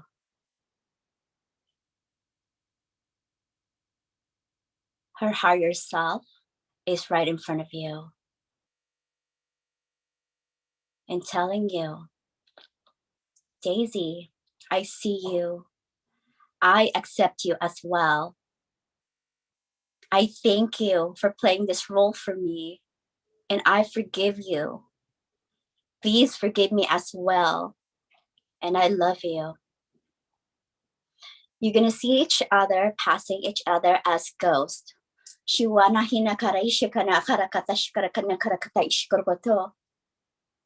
And removing those attachments between you two, that's binding you, that's not for your highest good. Those contracts coming off now. And what is left is this binding cord that is full of love. This pink ray, just love.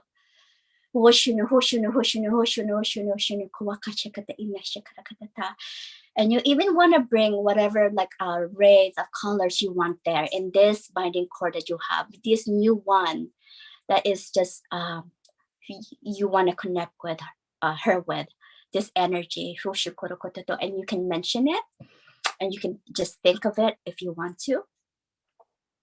And I'm gonna amplify that.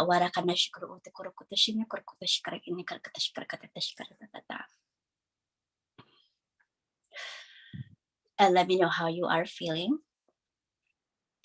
And this is also like affecting us in a way. It might make us like feel lighter, and we might also be like releasing our own stuff.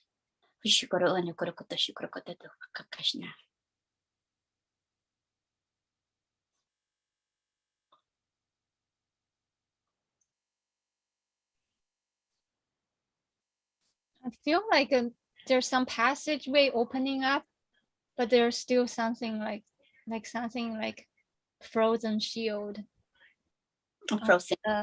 on the back, from the shoulder behind. But I think that's my energy field. Is it a bad thing or a good thing? Is like certain blockage, my consciousness cannot see beyond, almost like my head cannot turn. Okay, so why don't you you said frozen shield, why don't you melt it? Melt the shield behind you.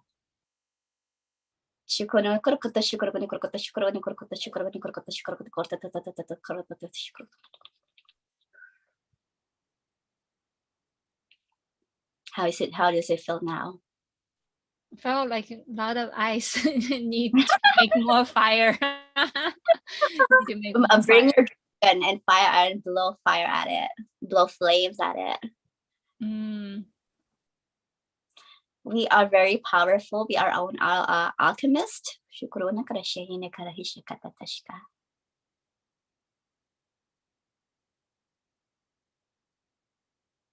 Yeah, I see the fire almost like I'm playing music instrument, like a violin, and then the light or the sound is oneness, and the light kind of like aurora borealis. Okay, it's healing energy. Great. It's healing your connection, repairing.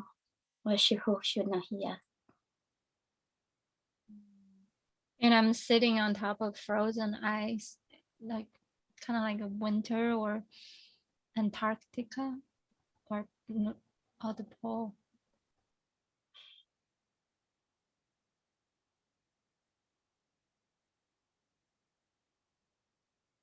Okay, so I feel like this is where the root is, where it happened.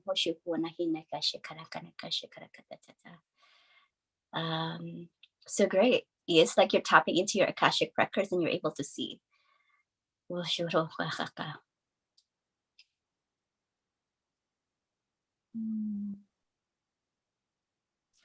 I see a flower open up, almost like there's a key on the top in the center of the flower. Oh, what? Key. Like, key? Yeah, a bunch of keys, like the flower open. Oh my God. When you said key, I felt like a key to the heart. I don't know whose heart, but it's a key to open the heart. But it's like a whole bunch of keys. Oh.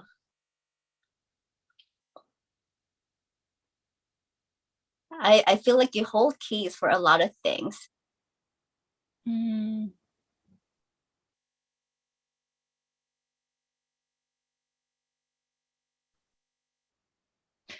hearing one heart at a time. So you use one key for one heart and then another heart, and oh, that's wonderful.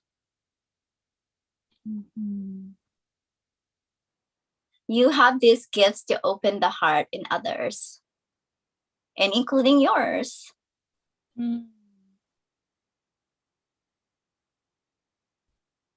Yeah.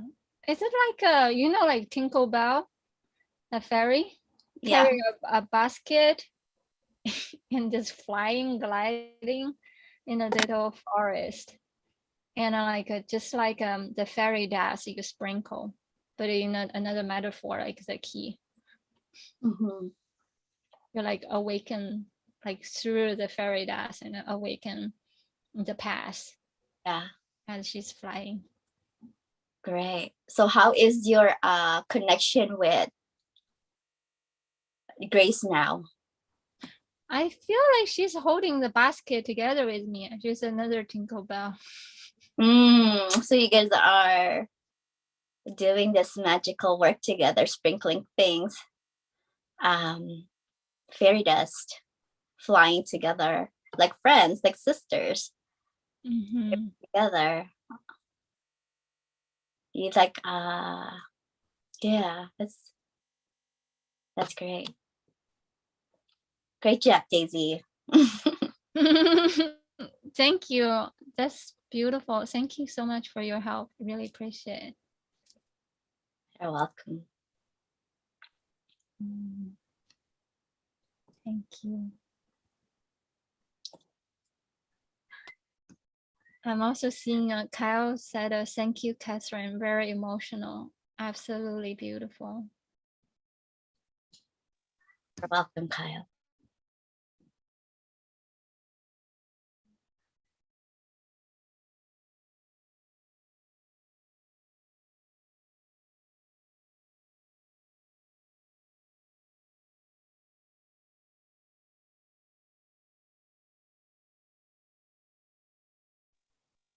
I was wondering whether we're taking a break, because earlier Lillian mentioned, or are we taking a break later?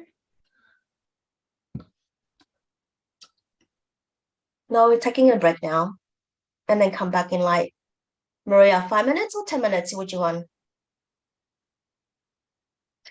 Yeah. How about we take at least a 5-minute break, get a sip of tea, and go to the restroom, and then we'll do the Qigong for him to connect Okay. with the moon. Okay. Great, thank you. So maybe you have a All right. song you can play, and then we'll be right back. Yeah, Daisy will have the song to play, the Lauren song. Yeah. Catherine, thank you for that freedom. Oh, you're welcome. You're welcome. I'm glad you guys, it has helped you guys. Yeah. I recently was in an experience where I was in an infinity mirror where you can Yeah. see yourself.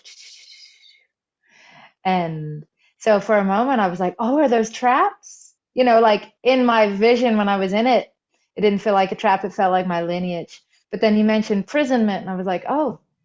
But then when I went through it again, it wasn't a trap. It was a lineage experience. But I got to still reconnect with them and bring them inside myself. And so, but it was interesting. It didn't feel like a trap, but then somebody said a trap, so it made me wonder if it was a trap. But then, no, it's fine. You're fine. You're infinite. You're okay. Yeah. So, thank you. Thank you for sharing that. Okay, let's take a break. Thank you, guys.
waste your tears. Oh, Shemama yo-yo. Hey, Shemama yo-yo. Hey, Shemama yo-yo. Shemama yo-yo. Shemama yo-yo. Hey, Shemama yo-yo.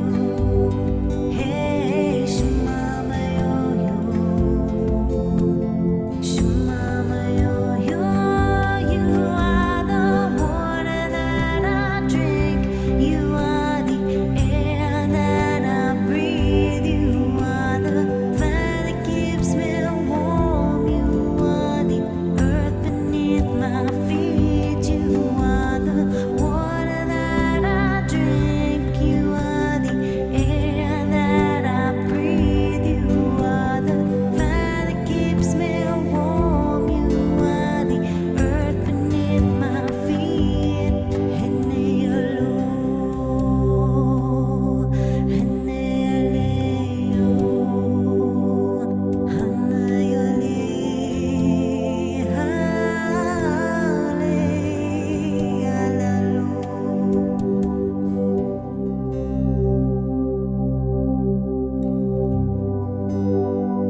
Hi everyone, we're back. Yay. So, are you ready to do a Qigong practice for the moon? Okay. Yay. We've done this practice before, and I do this every month, every new moon. So, uh, so just because you've done it once, this is a path of mastery. So just like everything, we do it again and again and again. So I invite you to find your feet. Well, technically, if you need to, you could stay seated for this form, but I'm going to practice it and teach it standing.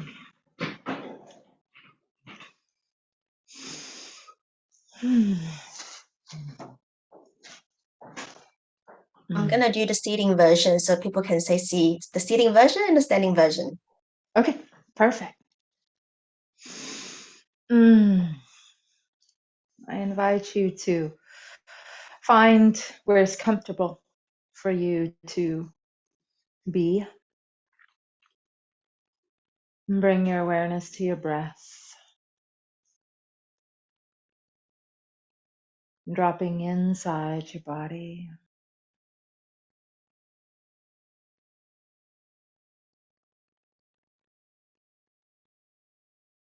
And once you feel present, feel yourself empty a little bit more. There's layers of letting go, softening your shoulders,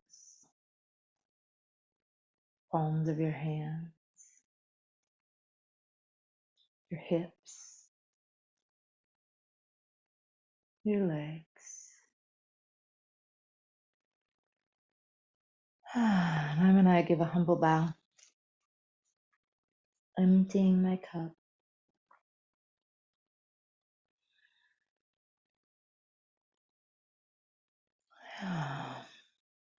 So, stepping out, we are going to practice this new moon form called pulling down the moon. So, tonight's transmission is going to weave in much of what we've already spoken about. The metal element brings order to chaos, clarity to confusion.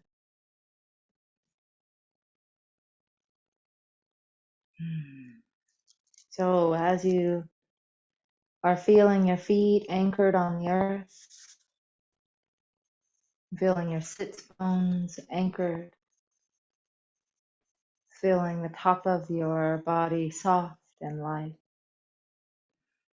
bring your awareness to the palms of your hands and to your fingers and connect with the energy strands that extend from each finger, like you're creating a basketry, hands of light.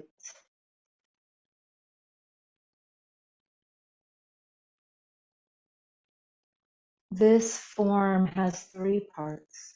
The first and third part look almost exactly the same. The intention is different. Where your mind goes, your chi goes. My intention with this form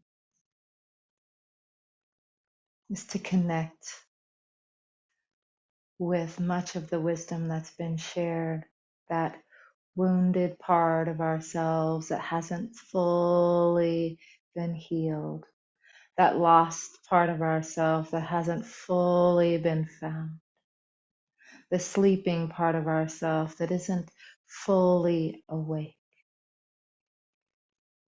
And to bring our awakened self here as the initiator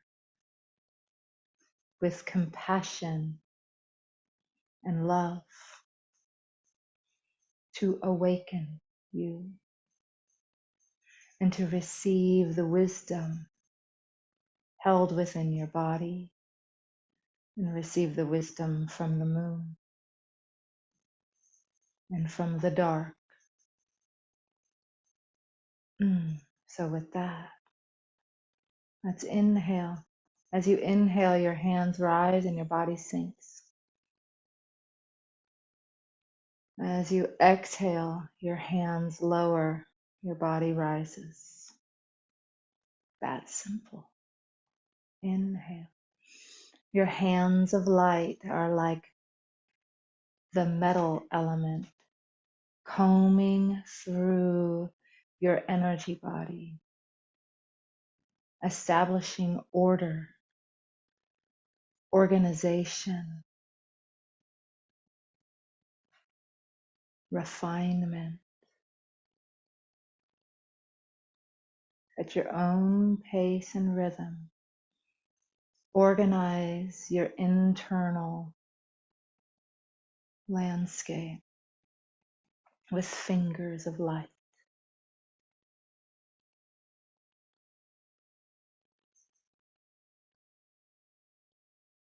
Sifting and sorting,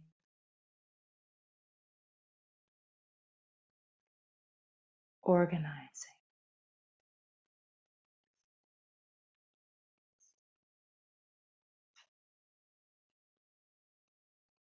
Feel these fingers of light like rakes, raking through and clearing, bringing harmony into any messy or stuck place, opening any stuck place from the soles of your feet through to the top of your head.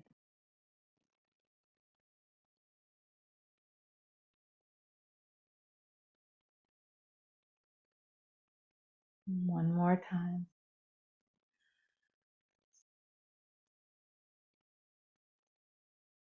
Now that our energy field is more organized, we are more spacious, so we can open ourselves to receive the wisdom, the blessing, to receive the truth.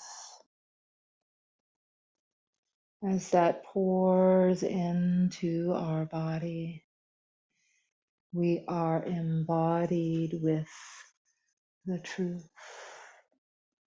This energy pours down all the way down to your dantian. And once it arrives in your dantian, you spiral open,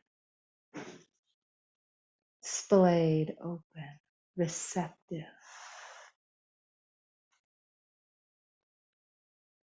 receiving,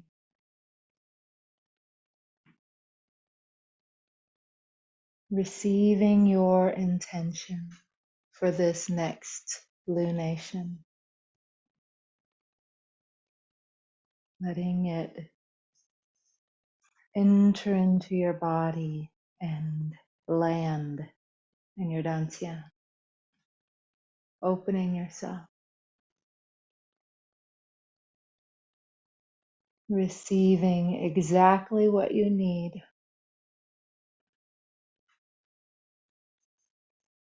for your freedom, for your healing, for your awakening. Open yourself, humble yourself,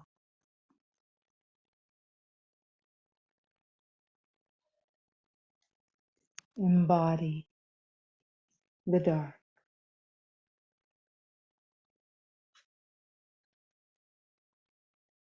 the velvet, rich, fertile dark.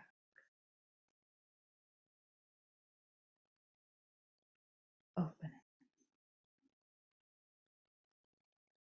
As you are opening to the darkness, you are able to receive from multiple fields of perception,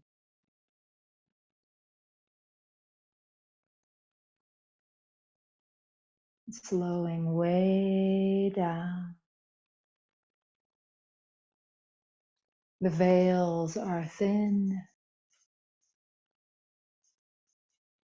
When the Queen of Death, when the dark goddesses descend, they remove any garments, any obstacles, any ego that is interfering with the truth and essence of who they are.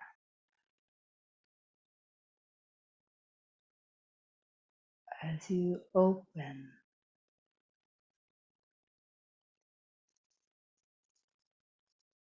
you are descending deeper into the sanctuary of the Mother, receiving what you seek. It's here inside you. Last one.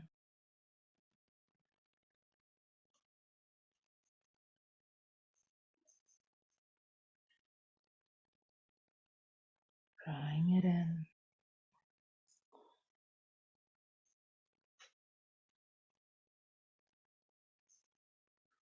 Once your hands make it down to your dantian and do their spiral outward, re-establish your hands of light. Now your hands are like a different metal form. Now they're magnetic and they are attracting to them all the iron filings, all the mess, all the little things, the inconsistencies, the incongruencies, the half-truths, drawing it to them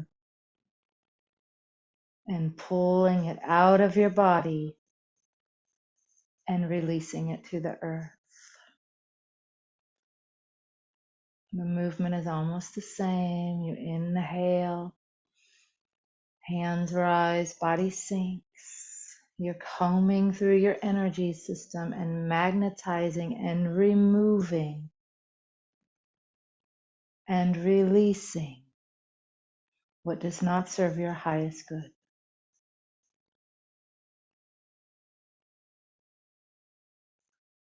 With absolute honesty. What must be removed from your life?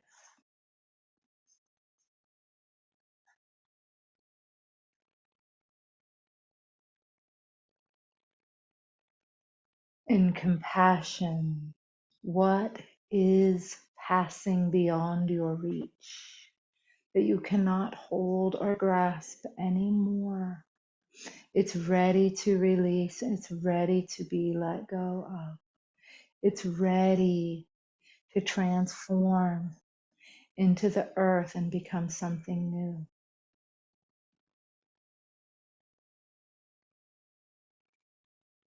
The awareness of the death cycle is freedom.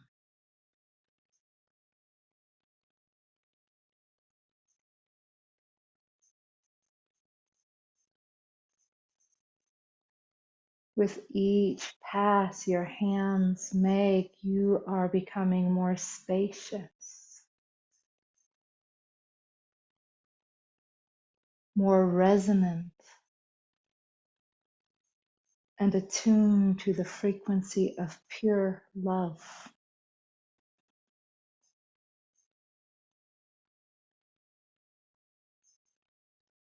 Feel your hands, magnetic hands combing through your body, collecting and removing everything. And when you pull your hands out and turn them toward the earth, face toward the earth, feel this energy leave your body and go earthward. Yeah. See how good that feels? Let's Now merge all of them together. So sift and sort, organize your energy.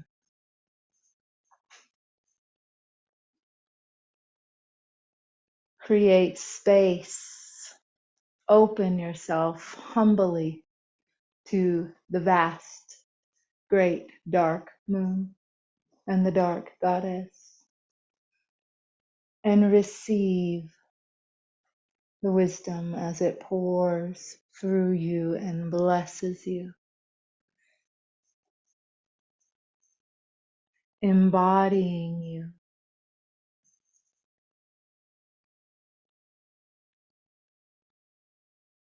Down to your dantian.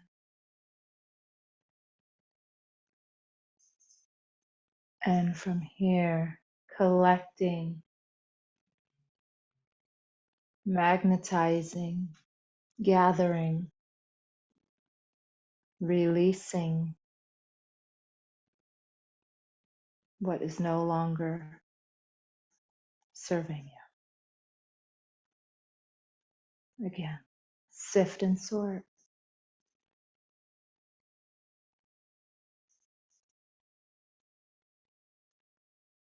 organize, refine, open, celebrate, humbleness splayed wide open.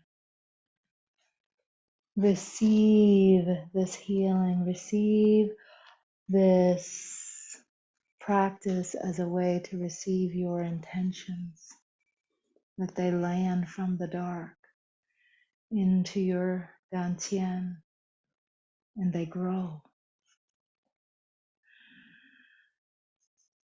And here you're removing any obstacle, old habit, thought, phrase, word, relationship that is not in your highest good. One more time in silence.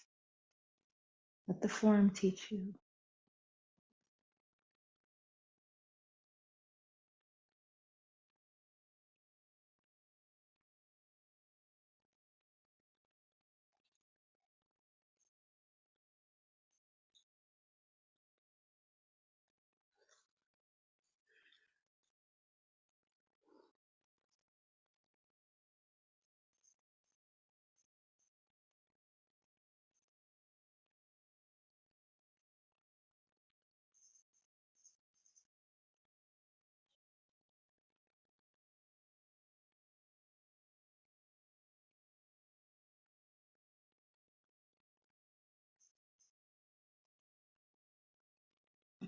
Once you pull it out of your body and give it to the earth, pause here. Feel your roots deep. Feel your hands sensing the earth energy. Feel this release and this spaciousness and this organization of the metal element. Feel the top of your head lifted and your heart opening as you feel yourself embodying the sword of truth that moves with you, that keeps you in alignment, that reminds you of your calling, that reminds you of your backbone, of your integrity.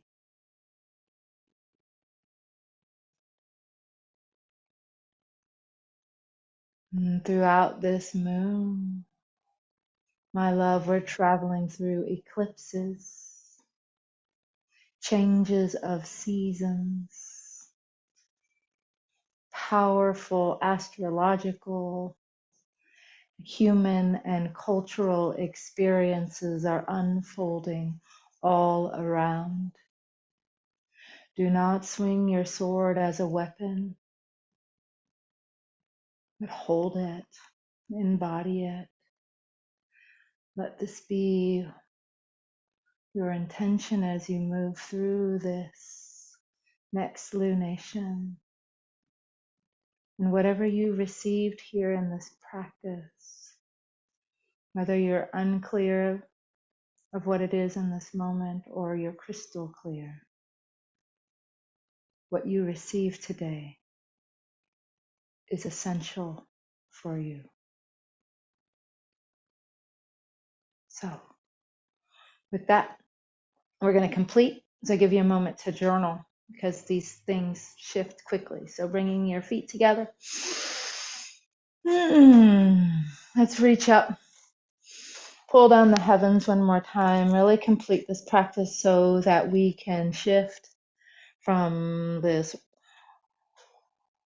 spiritual, energetic experience. We want to stay expanded and activated, and yet we do want to come even deeper into our body, even more into our breath, into our presence, so that you can seamlessly and easily shift from one activity to the next.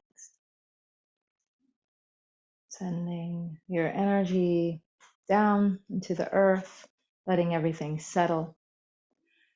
And in this last one, as we reach up, remember how Kyle started our circle? He started with a waterfall. I'm going to not have it be a waterfall, but like that, rain.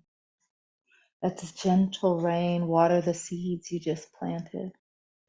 Let that soft rain sort of tickle you, bless you, hydrate you so you glisten and shine bright and you drink deep and you are complete. And not only did you receive a powerful seed intention that was planted in your dantian, that is rooted in the earth, it is now receiving the water it needs for it to thrive through you. With that, right hand makes a fist. You are able to rise up. You're able to open your eyes, your internal, external eyes. You're able to awaken yang. And the yin, you're able to receive great love in this awakened state. And you merge and blend and mix the divine human, the awakened love, and you bring it into your heart. And you bow forward, bow to our circle, to each other, to our practice, to our intention, to all the things we spoke of and haven't understood fully. And we bow to our teachers, our teachers' teachers, and the teacher within. Drawing that in, stepping out, taking up space because you now are embodying your intention for this next moon. And so give it time to gestate and grow. Thank you.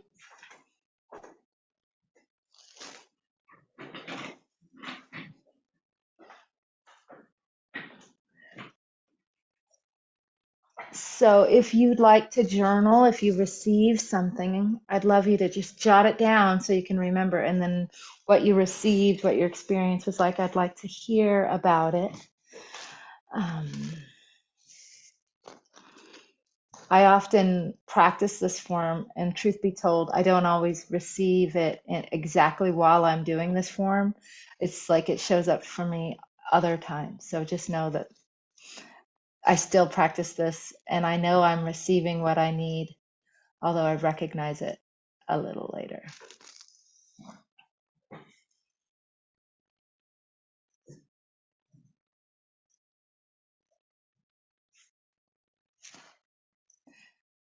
Maybe, Daisy, we can just journal for just a moment, and I don't know if you have a cool song.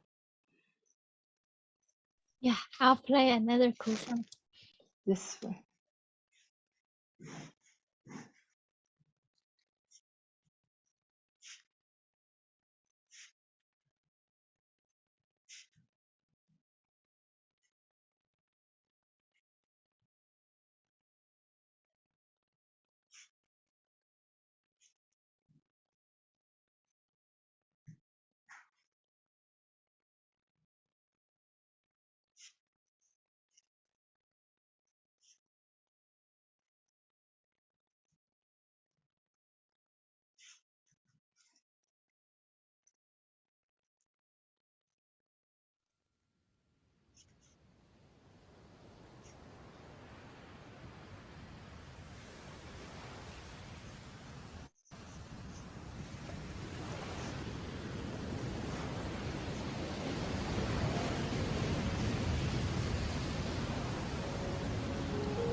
start to turn it down and then share other questions.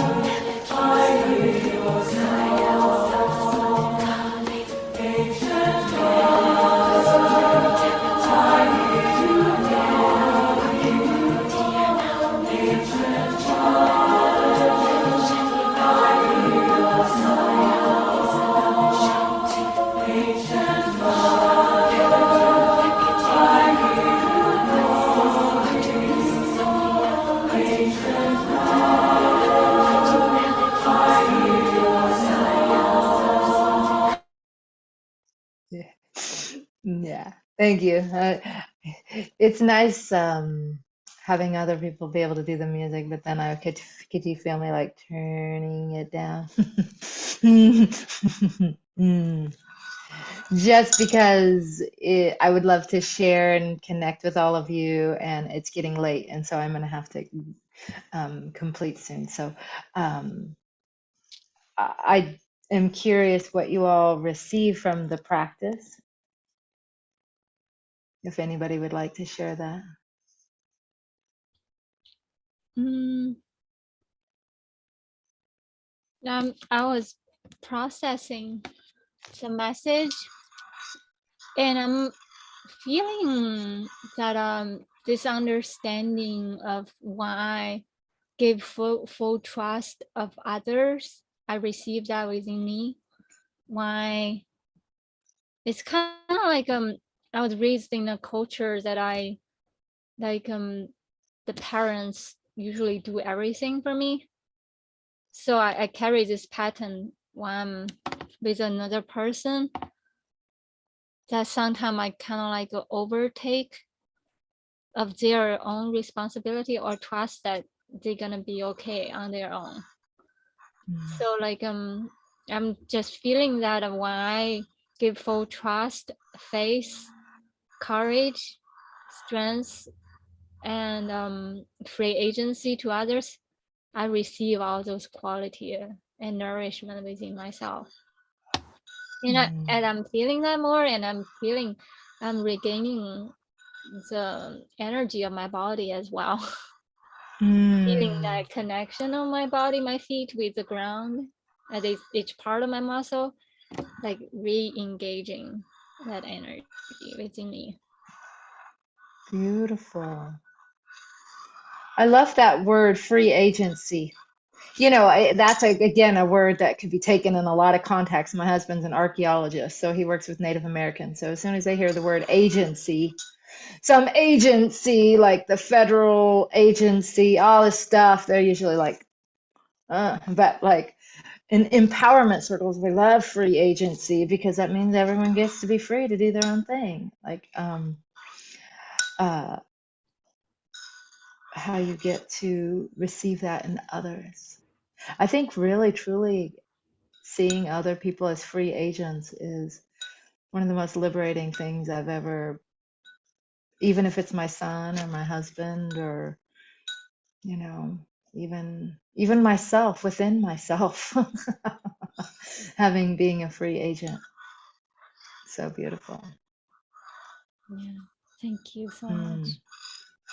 So what did you receive, like an intention? It sounds like it's give people release control of others. Just feeling into that quality.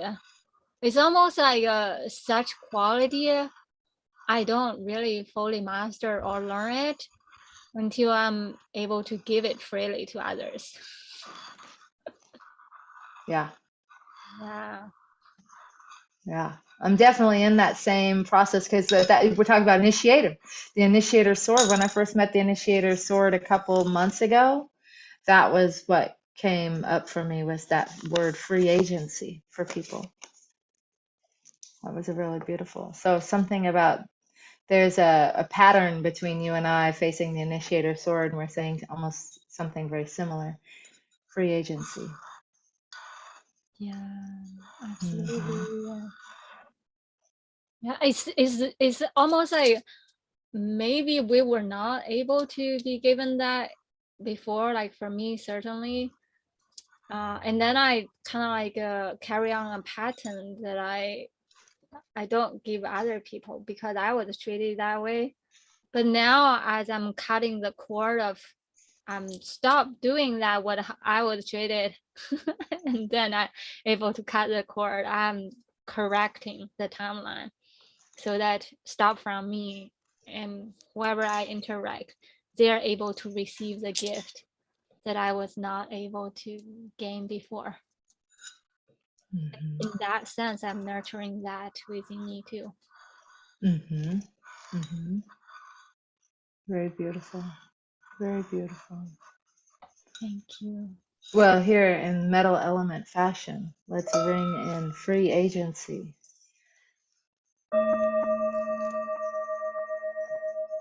Hmm.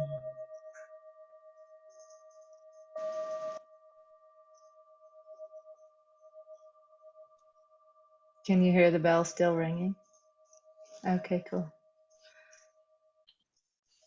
Mm. Mm. How about you, Kyle, my love? What did you receive? What was your practice like? I appreciate you so much, Maria. I was like waterworks through the whole through the whole practice. Oh man, it's so beautiful. Uh, yeah, I was just surrendering to the whole experience, like getting out of my own way, like fully and completely. Um, letting, just surrendering to the flow and being in the flow, trusting in the flow. This is like the first time, like this past week and today, of just being one with like water, and allowing the emotions to just flow through me, which has brought amazing remembrance through the release of like those healing tears. It's like it wasn't so much sadness, it was like healing like tears of remembrance of like, oh, that connects, that connects, that connects, that connects. And back to years, how everything is just um a whole beautiful masterpiece. So it's just like tears. Oh my goodness! Like, wow! Like the resonance. Yeah, it's truly amazing. Yeah, just through the whole practice, I just kept just releasing and just surrendering, and yeah, allowing like everything go, like consciously, subconsciously, known and unknown, even like my blind spots, right? Um, but like fully feeling it as like the emotion was coming up, just not suppressing it, just like being vulnerable with it, allowing myself to be vulnerable with it, and then just like being one with that experience, like fully and understanding and experiencing embodiment, like especially today, it's so deep. Like everything has just become so clear today, like tonight. Um, just and practicing that presence, like I was practicing that presence that Lily was talking about today, like through that practice, and I was just like, wow, like it shifted a lot. So much gratitude. Mm. And thank you, Maria, and everyone here for all that you do and continue to do. It's truly a blessing to experience this, like all of it, all the experience and the healing through like a human vessel. Like,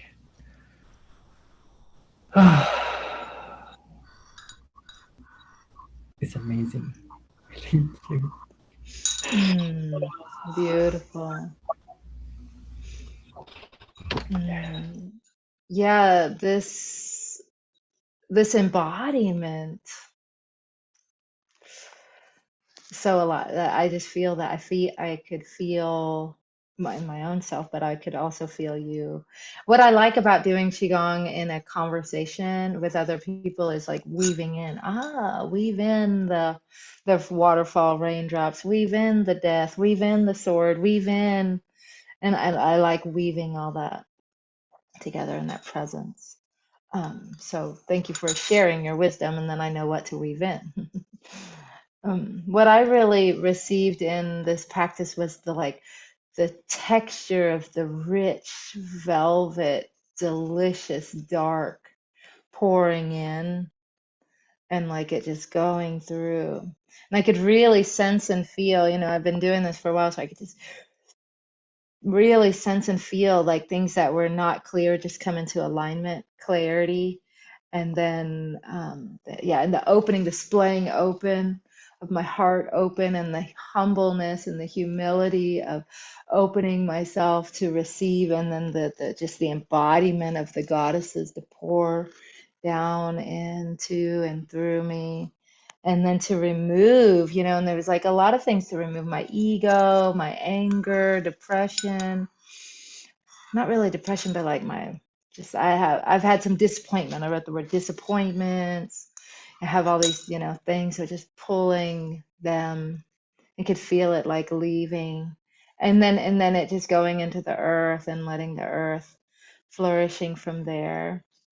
It was really sweet, that experience. And the rain at the end felt really nice, like in the garden. I was suddenly just standing in my garden. It's supposed to rain tomorrow morning, so hopefully it does do that. So we're like rain vibing. We're in a drought, right? We need the rain so bad. So just like, and just calling. It felt like we were part of the calling in the rain, like what we need, but what the plants need, what the earth needs. And so my intention is to be a conduit of like what I need, but then also to just my natural needs become harmonious with the needs of those around me, rather than I need something and they need something different, right? That our needs are like, when I'm fulfilling my needs and when I'm flourishing, their needs, whether it's plants, animals, people, their needs are also fulfilled. So, yeah, very cool. So then in my practice, I'll work with this for a couple days until I can find like maybe some seed or something that I can, it's fine for it to be abstract, but sometimes I like to work with it just even more clear, if it can be that way. And then I just carry that with me the whole month. But flourishing, that's a pretty clear word. Embodiment of the goddess and flourish. So there you go. And then Lillian, there you are. Wow, you've transcended. You drew in the light. I'm just Not the preparing darkness. myself. You're at a full, yeah. You've not only transcended, you're now like, you were transported.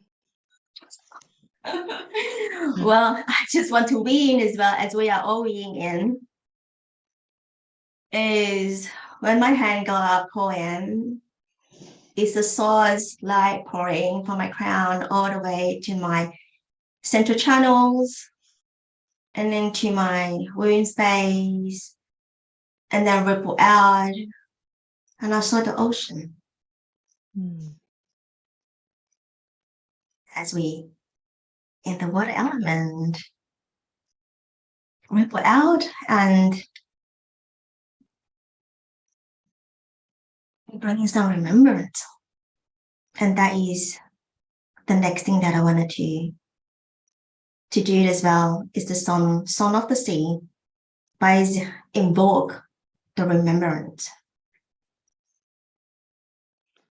So with me, probably like past 24 hours, with the remembrance of the oceans is in our body. Our womb space is our ocean, our inner ocean.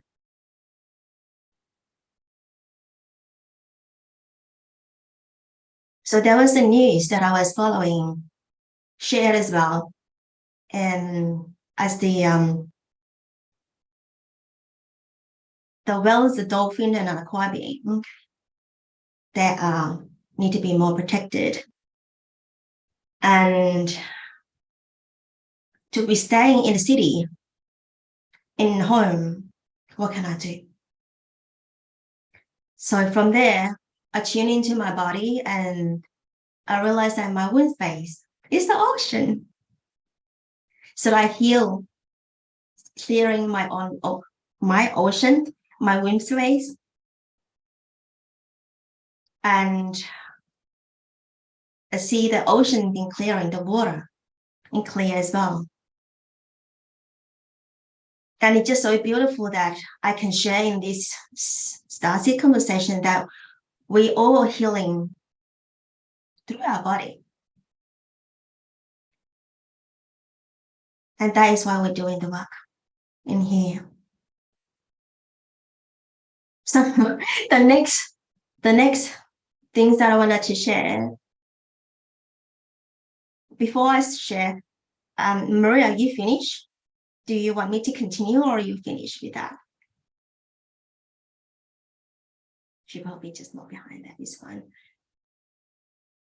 So yeah, it's okay. Lillian, Daisy. there's something like when you share about the whale, and I was listening to documentary about the Atlantean, because the Atlantean energy is very strong right now, and it's actually in the astrology chart. And also because this portal we are shifting is very powerful portal, and like before some of our sisters shared about like there's a certain ritual how people can harness things for not so good purpose. Like today this is the portal. That's why we need to do this. We bring in to reverse whatever other agenda the media does, and like, but we shifted for this embodiment of love, embodiment of bigger service, and anchoring our soul intention and our earth share this intention, embodiment of anchoring the light and for brotherhood and sisterhood and the unity on earth. Yeah, so beautiful mentioned. And also that I remember you talk about, I think we do talk about this conversation in the beginning is to express ourselves so that we receive the healing. So that is what I'm going to do today, because I never sing in the public. I even hardly doing karaoke. But I thought that I'm going to be courageous, that there's no music. It's just going to be bare voice. And just let you know that I have been practicing. Hopefully that it come out, well, I don't want to say perfect, imperfect of perfection. So yeah, I'm just gonna on the music. I'm just using my earphone so that I can sing it through, because it's the music. So I just gonna make it humming. So it's yeah. So but when I am humming and see that what's coming through, but I just wanted to describe that I know that when I was humming on these songs, I see myself on the cliff that I'm actually singing to the ocean as part of my healing to the water. So yeah, so that is what I can do. So yeah.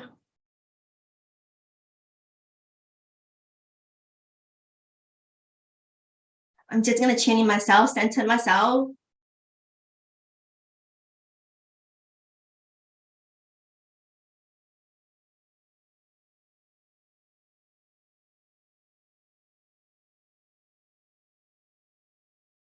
To do this is also the honoring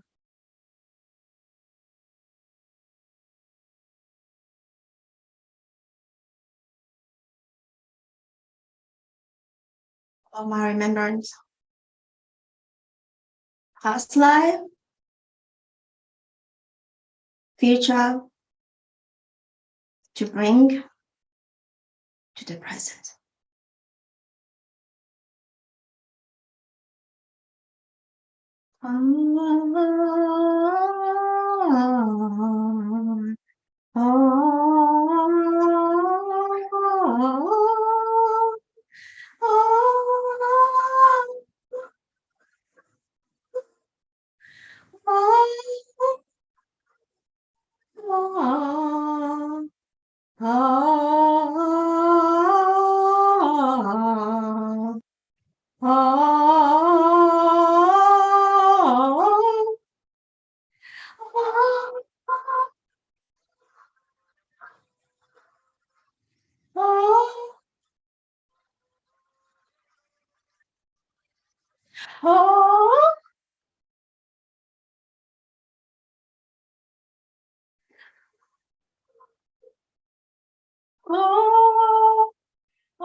Remembrance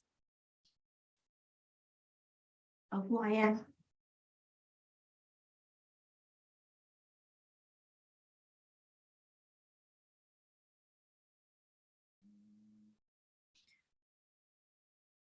Thank you.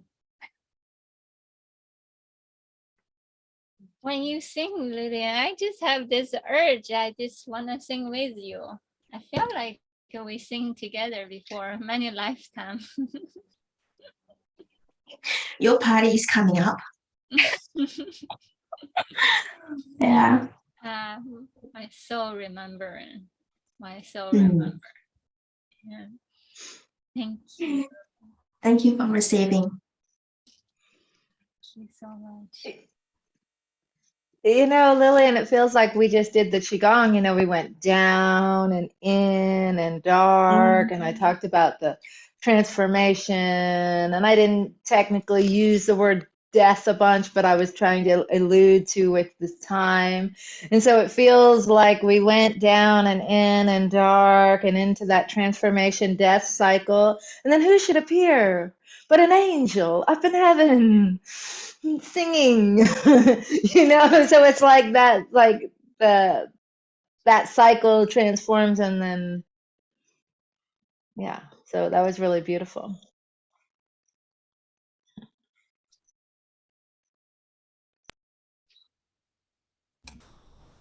Thank you, Lillian. I've seen so many visuals. I just wanted to relay this message to you. that you restored the heart of the ocean. Yeah. And Mother Ocean thanks you. All's restoring to balance to its purest and natural state as it once was. So it's like you reactivated that heart to just regenerate healing for all of the ocean, and all the ocean beings are receiving your healing from your song within their cells. It's like the song vibration frequency is just floating to the water beings, and they have like these golden cells. Yeah, they're just like have that like sigh of relief. Like there's so much calmness in the ocean.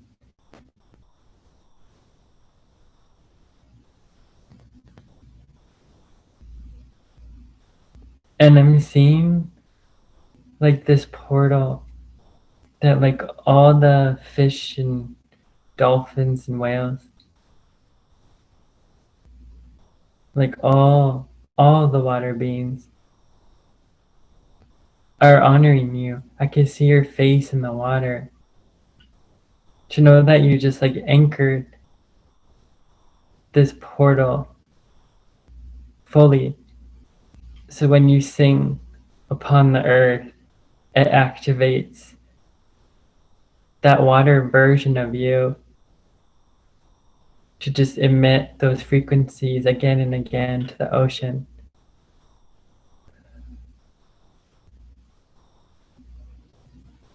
You're truly a gift and blessing.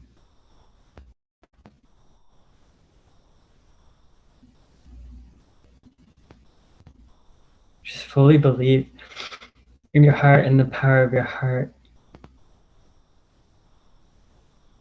Be in that full trust, faith, and belief. And fully anchor it as your truth in all that you do.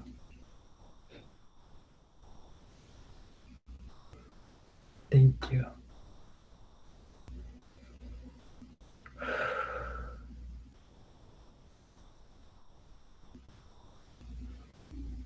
Thank you. Wow. Thank you for receiving so deeply. And I can hear myself. And so now I think the next we'll have two more is with you, Kyle, and then there will be creativity at the end. So yeah.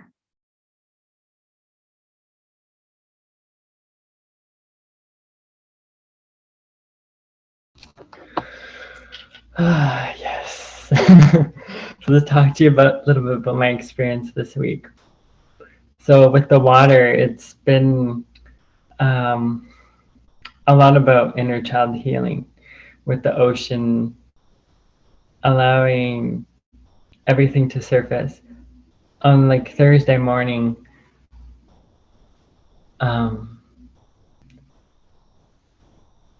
yeah, I was just so emotional, as in just looking back at like all the like dark night of the soul moments and the traumas, the triggers,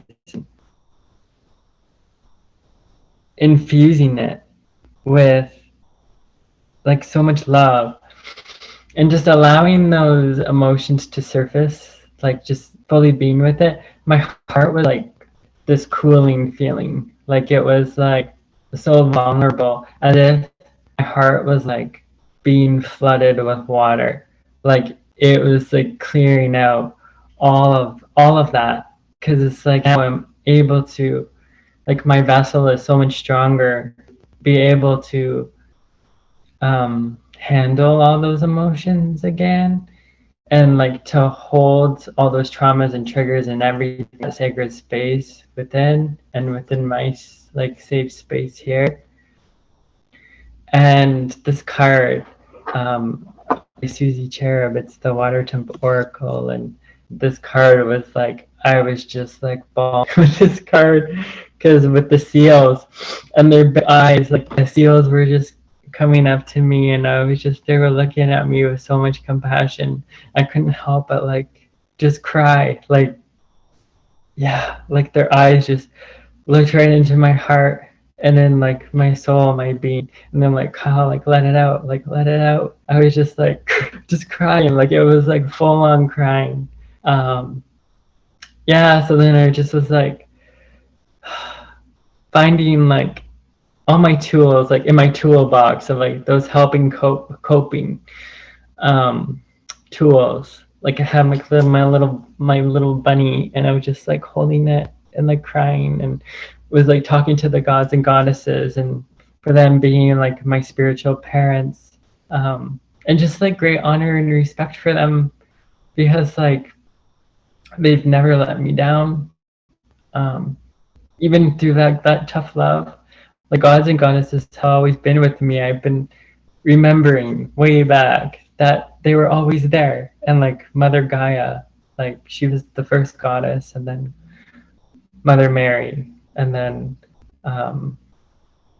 Kuan Yin, all the beauty of it, and just like truly touched like my feminine like energies, and like in that nurturance and that creativity, and now bringing like the feminine into the masculine, and like together as one, and blending and merging, and like that harmonious energy where I just like feel so whole and complete more than ever. And yeah, yesterday it really hit me, like, because I've always been connected to dolphins, and we're just connecting the dots.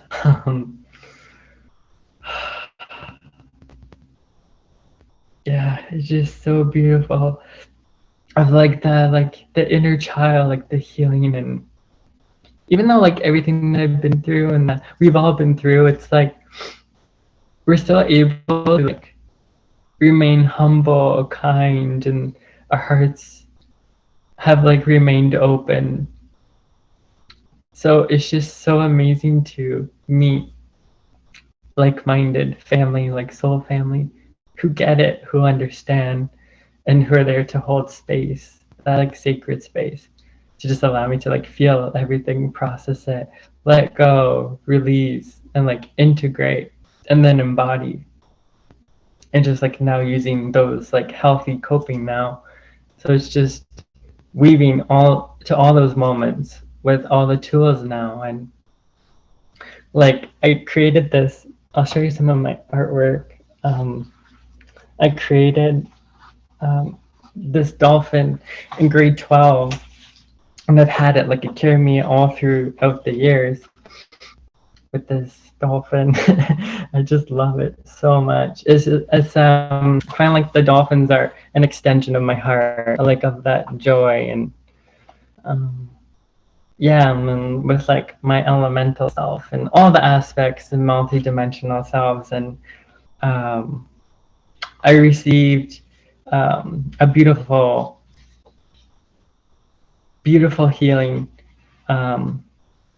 with Lillian the other day, and yeah, it was like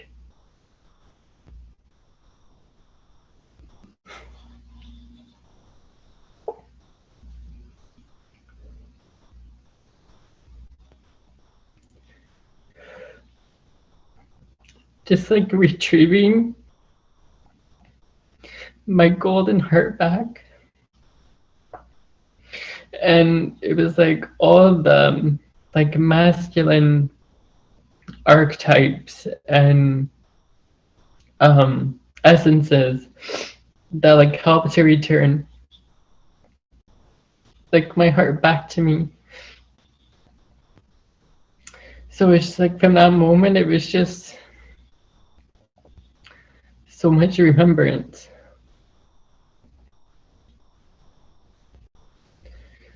And then like I drew this code, as in like it helps to balance like the feminine and the masculine as one through like all the dimensions and all the layers. So this is the code that I drew that came through.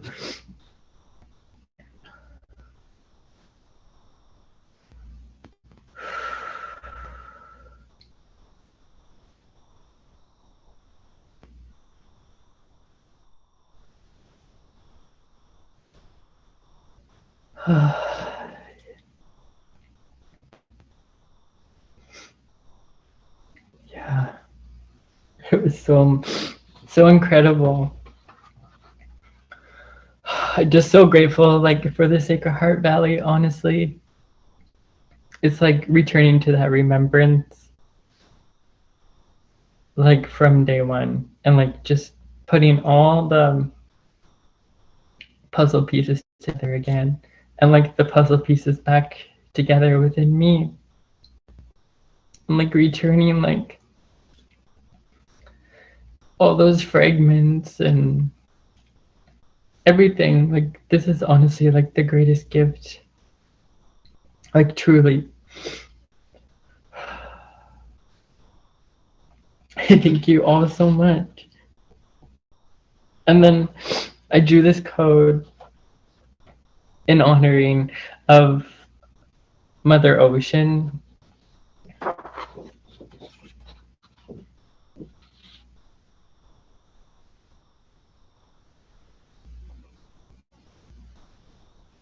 Yeah, and I titled it The Ocean of Infinite Possibilities.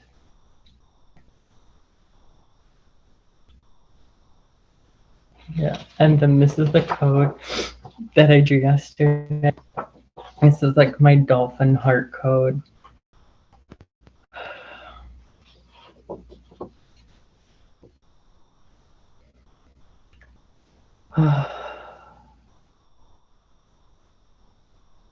It's like the dolphin of joy that like lives in my heart and that has always guided me through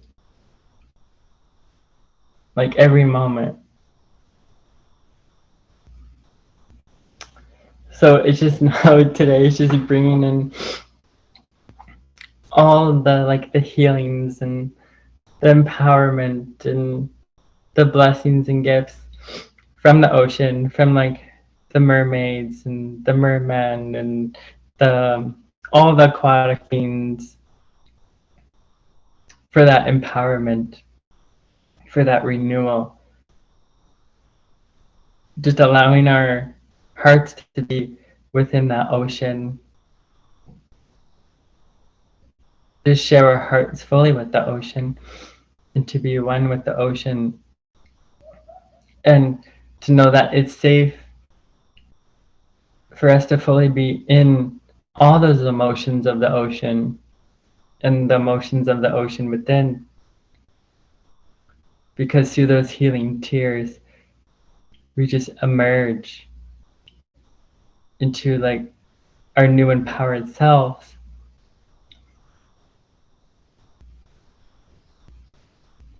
So this has been such a emotional week, but it was all in remembrance.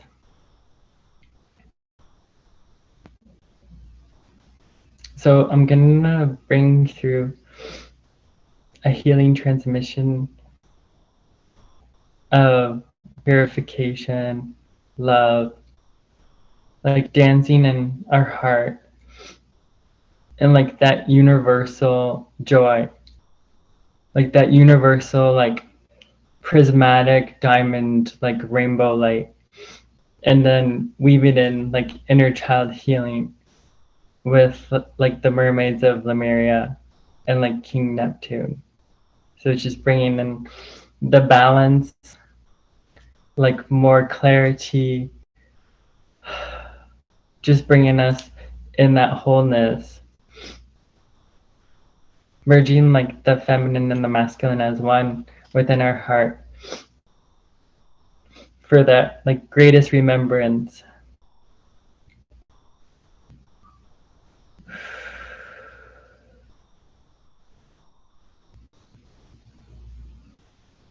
We're just calling in the highest and the purest frequencies to be with us.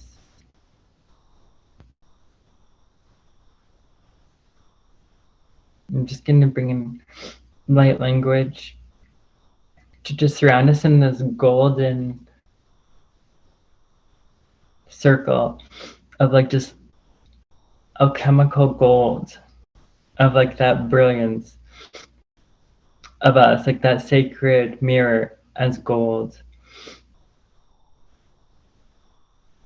And then bringing in like washing bubbles to just cleanse and purify us, and then bringing in the diamonds.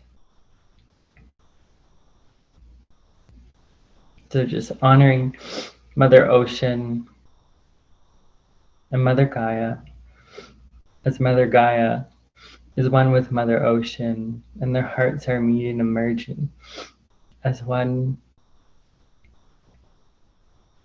just surrounding us in that golden circle.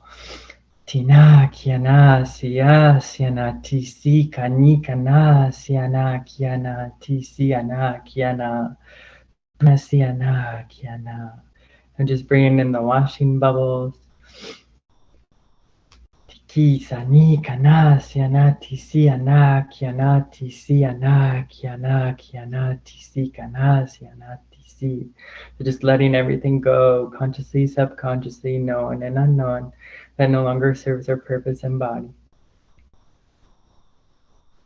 You know, bringing in the diamonds all around you.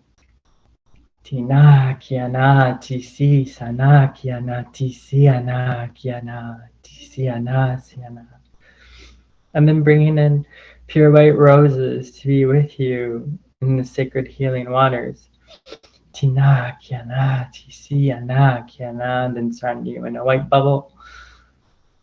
Tina kiana tisi ana siana.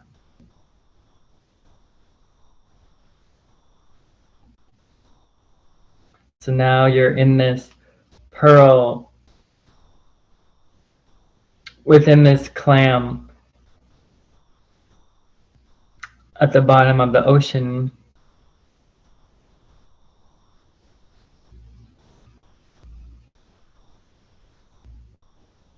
You are this brilliance, this softness, this sweetness of this pearl.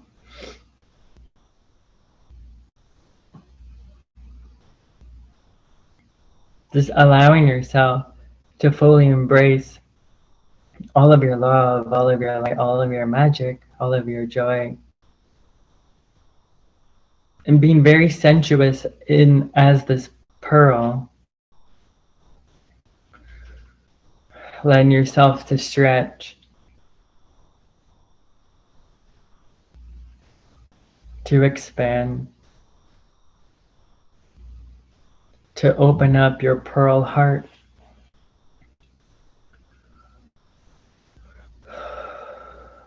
Tina kiana tisiana siana tisi kana siana tisiana. You're feeling your heart space just becoming so soft and so smooth and silky. That peacefulness. And Kuan Yin visits you at your heart space as she arrives on her lotus.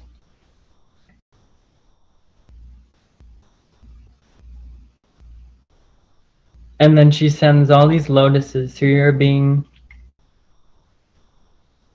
And she allows all your energy centers to open, to clear, to cleanse, to be renewed. And as the lotuses move up your chakras, when they reach your crown, it just fully transforms everything into love and light. And it gives everything to source for that transformation.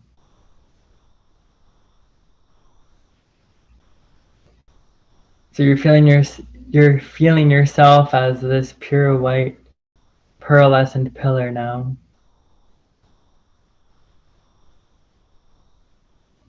And you're being grounded within the ocean, anchored within that ocean. As you now have this strong foundation of that remembrance of returning back to your heart, to that wholeness, to who you truly are. That love, that light, that joy, and all the extensions of yourself that just touches everything with your radiant light and your radiant heart. And then now a diamond comes into your view, and it's arriving from the heart of Mother Ocean into your heart. And this diamond is anchored into your heart space. And she beams her diamond heart to your diamond heart. And you receive the healing transmission by saying thank you from her and allowing yourself to receive. So you're feeling that high frequency diamond light, that holographic rainbow that's bringing that remembrance of that joy, all of your magical essences to be integrated and embodied. And it's infusing the feminine and masculine within us. And it brings together everything in alignment and that wholesomeness and that remembrance. And remembering that we are one. So just now allowing the transmission to come through from Mother Ocean. Tina kia sisa ina Junukaya siti Sanu sayatiki sana Tuku sayatina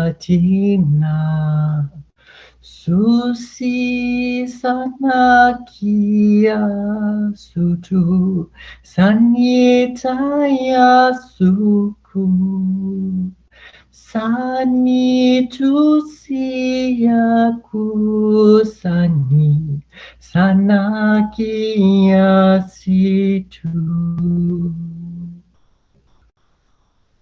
Just feeling that healing frequency just verbiate throughout our whole entire being. And it creates this ripple of just diamond light that just touches the whole ocean, every particle, every water molecule. And we're becoming even more deeper with and one as the ocean. We are the ocean.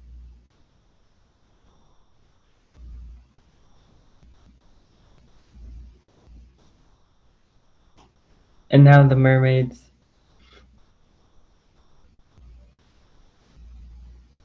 swim all around us with their healing song, and just allowing yourself to receive by saying thank you. Tukia nasia tuku sanitaya susi Sania nakuku saini saya tuku saya Sunu saya tikiana, sutu saya kiana, ku saya tinakia, tunu kasih dia. Just letting the remembrance return back to your heart fully and completely, allowing yourself to rest in your heart deeper and deeper, to know that you have returned home and you're safe and sound within.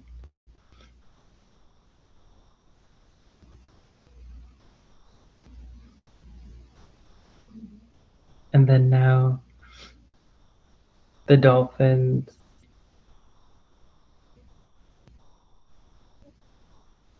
bring you home to your sacred space.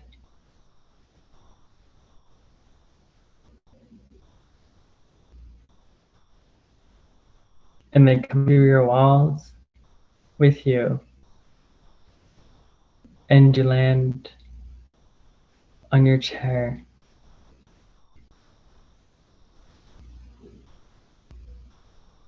And just allow it to integrate.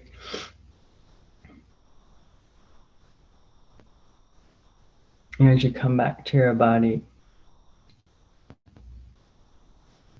we give great thanks to Mother Ocean, all the aqua beings, all of the fish and mermaids, and whales and dolphins, all the water beings. And we thank Mother Gaia, all of our guides, and the highest and purest frequencies for being with us. And you just start to feel your feet, your ankles, your legs, your thighs, the core of your stomach, your heart, your higher heart, your throat chakra, your third eye chakra, your crown chakra.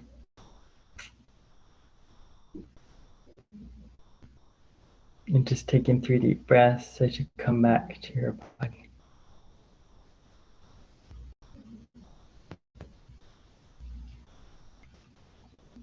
Thank you, thank you, thank you. Blessed be. And so it is.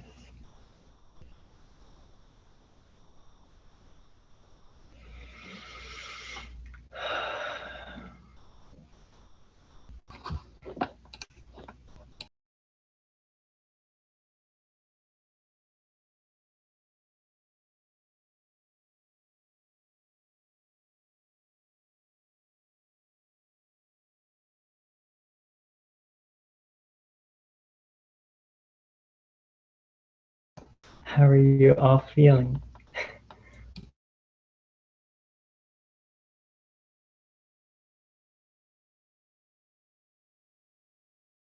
What would anyone like to share?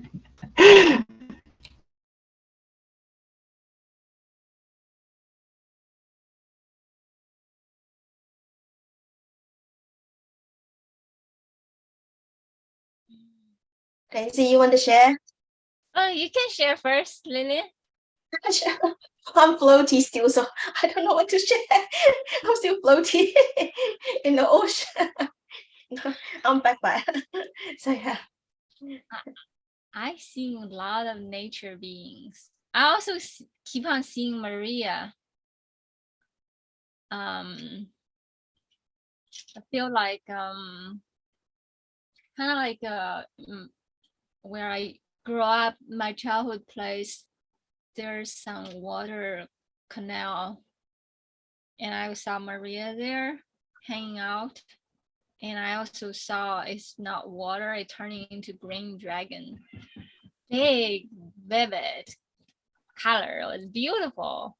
And I feel like the giant dragon, like when it's almost like showing me when we speak out, we are the dragon, and it bursting out a smaller dragon, and more dragon just burst out as we're.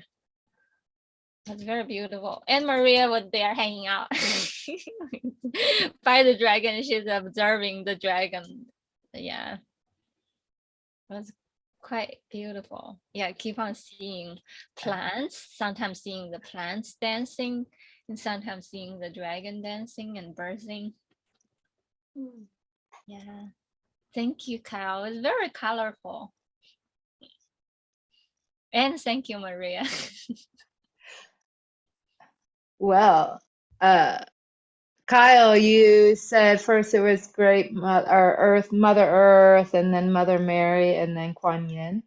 And I kind of think that might have been the order in which the goddesses came to me too, something like that, you know? So I thought, I wonder if that's like something that people could track, you know, like who's the most popular goddess? Okay, Mother Earth, you know, like that might be something like, oh, um, so I appreciated that. Oh, and then you said Kuan Yin came to you in a lotus flower, and I was like, no, she's riding a dragon. Mine is a dragon, and I had a dragon swimming around me. And right now you can't see the box, but I am drinking a tea. And inside on the box, you've probably all seen it. You know, it's got the dragon, and so it's got a big dragon. So I'm drinking dragon tea here. And so Daisy and I we both picked up on the dragon. And the other little piece about the pearl consciousness, you know, in my Qigong practice, I don't really share it too much with you know, we have a lot of different things that we practice, and then maybe at one point you'll be ready to teach them. At this point, I'm not ready to really teach pearl of consciousness, but I'm in the training of pearl of consciousness, and I practice it a lot. And what's coming to me is like the pearl that's so precious, right? That's like the whole devotion of Qigong is that pearl of consciousness, and then it emerges and you awaken. And but a pearl comes from irritation. It comes from like irritation and pressure and secretion and these kind of like nitty gritty kind of like things.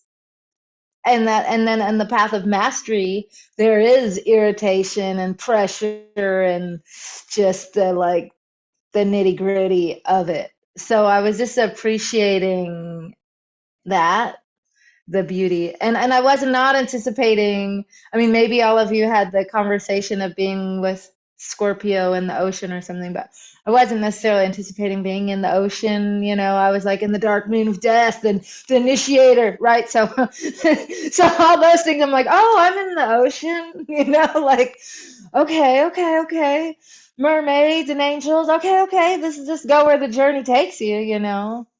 And so it was sweet. It was sweet. And before I went too deep into it, I think when you were sharing your story, I'm gonna just share my artwork because it's getting late and I'm gonna have to go. But I was just kind of just doodling. It's just colors, infinity, just colors as you were sharing your story of your week and remembering, and then we went into the ocean, so it's very fitting of the waves of the ocean. And so that was my little doodle while you shared. So thank you for your wisdom and your medicine. And this is going to be my last session with y'all until something changes because it's late and I got to go. And so I don't know how much time I'm going to get to really spend with you, but I do have one thing I'd like to, if just pop it in the chat if you have time. There's no pressure to do it. It's just that I created a survey so I could get some more clear ideas of what people are thinking, wanting, and needing. And if you do have a couple minutes at some point, if you filled this out, that would really mean a lot to me, and it would help me. You know, it'll just help me. So I feel like it's time for me to say goodnight and goodbye. And I just really appreciate how much each of you, like drew me in and opened your hearts. And I feel really honored and blessed. Yeah. Thank you so much, Maria. There's one thing you touched I want to share. Is it okay? Sure. So you mentioned about the Scorpio and the deep water that you're swimming. It does feel like that energy of Scorpio, kind of like, you know, like dragon bursts out of deep lake. So that's the Scorpio energy. Such as like when we think about Leo, the lion rules the upper world, the light realm. And so is Scorpio rules the underworld, the deep lake, just like giant dragon surging like within the deep lake. So that's the energy you're feeling. Yeah. Painting it. Yeah, well, and when you word it like that, you know, when you word it like, oh, the deep lake underwater, the dragon or the serpent or the, you know what I mean? I'm like, oh, I can feel the Scorpio. But like, you know, Kyle's sweet way of the mermaids and stuff. I mean, those are the similar, but like it took me a minute to be like, how is this related to Scorpio? Oh, there it is, right? You know, and but it was really more than it was also just a realization to like, hey, relax your mind. Just receive. Just receive. It doesn't always, you're being blessed right now. Don't interpret it. And so, yeah, and you were singing. That was really beautiful, Kyle. You started singing. Well, in one way you were singing, and then in another way you were embodying the mermaids singing. And so your voice was same, but it was different, right?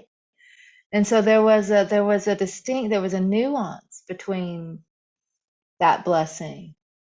And I could feel that like surrounding me. And so that helped me just like receive the blessing. So thank you. His purpose is bringing the joy. Yeah. We're being in the death and now lift it up. Yeah. Yeah. The new thing. Yeah. The birth You're that comes welcome. after. Yes. Love you. Thank you for sharing your medicine. Oh, this has been an amazing journey with you. We love you so much heart, joy, and gratitude. Thank you so much, Maria. We love you so much. And thank you for all your blessing and wisdom. Yay. Okay. Well, I'm going to say good night or good morning to you, Lillian, and good night for me. And one last thing, Kyle, do you live by the ocean? No, I wish I did. I live in Canada. Oh, you live in Canada. Ontario, so no ocean. No ocean Yeah. there. Well, like deep ocean. Okay, cool. Okay. Okay. Good night. Good night. Bye. Good night.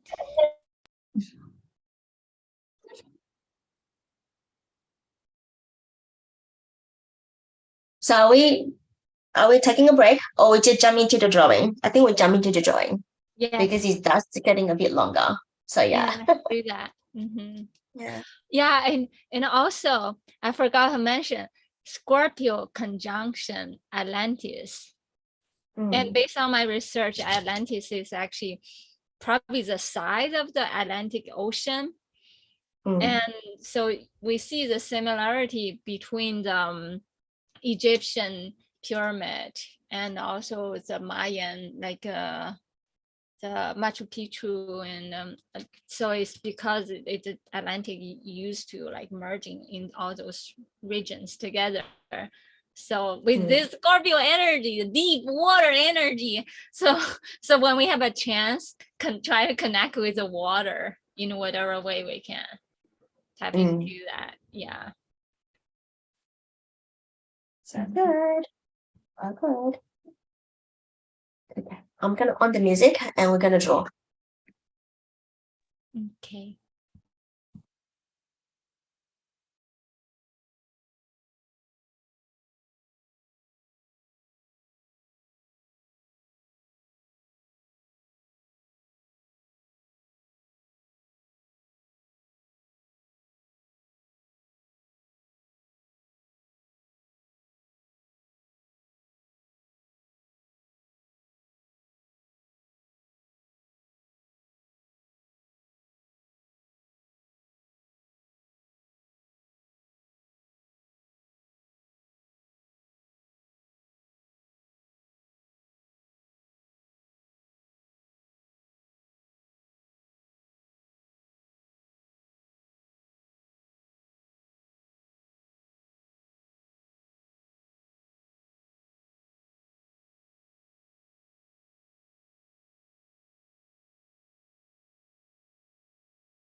Do we still need some more time?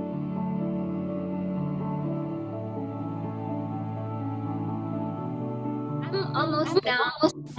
Okay, I'm almost then done. just allow. Okay, so that's another 1 minute and 10 seconds.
Right.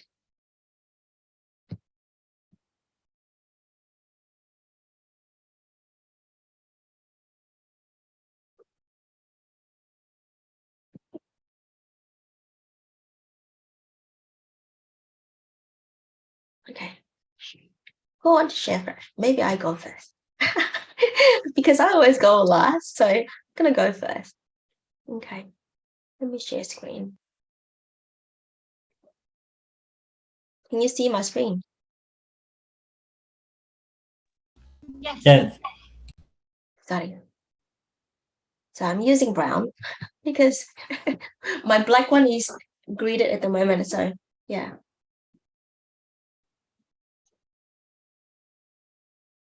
So with the brown paper, not very bright, but it is there. Do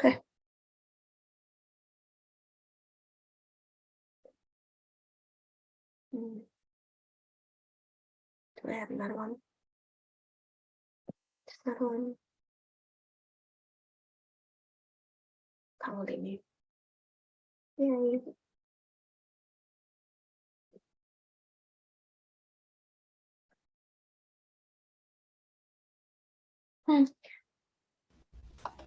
May I share what I'm receiving? Share. Share. Yeah. So basically, this sacred code that you drew is exactly the vision that I was getting when you were singing in the ocean. So the code within the circle is your song, and it's just, and then the circles are just rippling out and touching the entire ocean from your voice and your heart. Yes, it's beautiful. Wow. I love your creations, Lillian. When I was drawing decos, I was imagining myself in the middle. So you got it. Yeah. Thank you. Daisy, you want to share yours? Are you ready? Yeah, it's very, very cleansing, your code. It's just like really nice, like refreshing candy, deep ocean candy. And then got strawberry, and then now they got candy. Yeah, I don't know how to better describe it. I can taste it. Okay. I love that. Yeah. Do you want to share yours? Yeah, I had some. I'm just trying to finish what I did before. Do you want to finish first and then Carl can share his?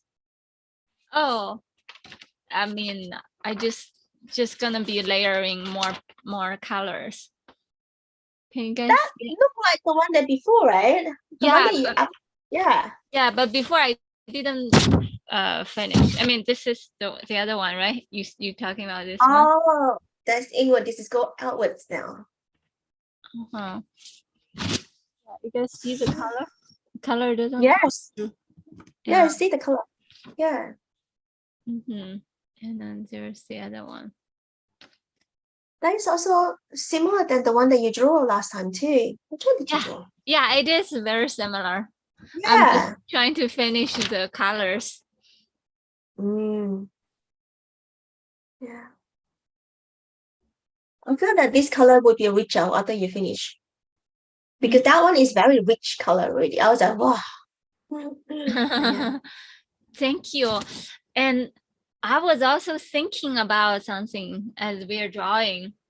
So, you know, like I'm very grateful each time when we get together. It helped me to process the energy of different time.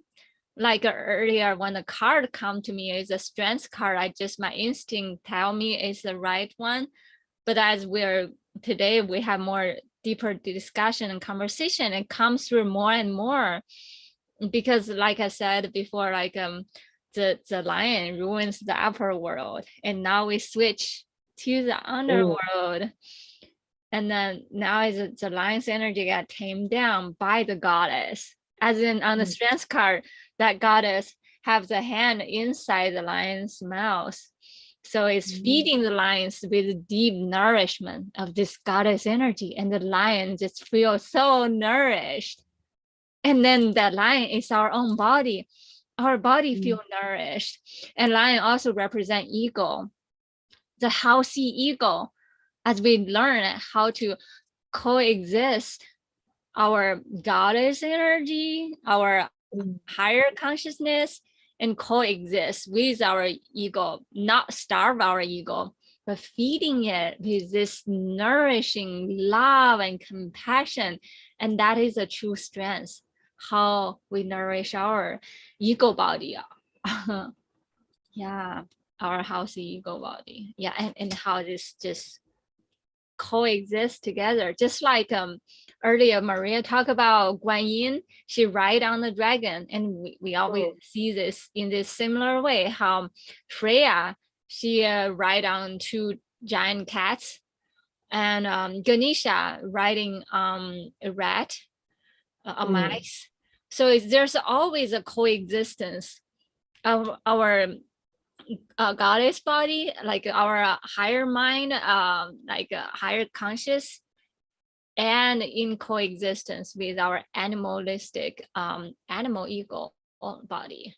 So that's the two strengths, and these two come together, and this is the energy right now. We switch to the darkness and switch to the inner. How do we feed our body?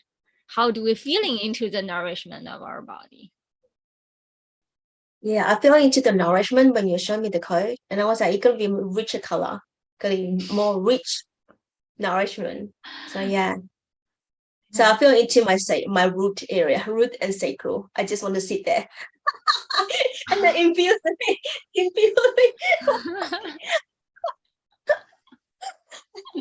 That's my visual. So that's what I share.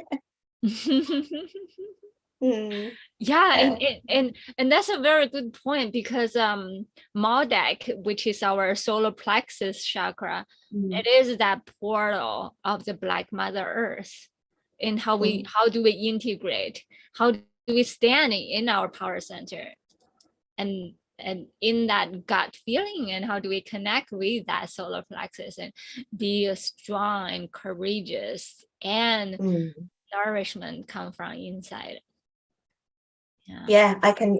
That's when I was singing my head, I'm actually singing not in my room. I was standing and I was holding my table because I'm shaking. So yeah, okay, you continue to talk. I have someone at the door. Okay. Kyle, do you want to share your thoughts? I love your drawing, your sacred drawing.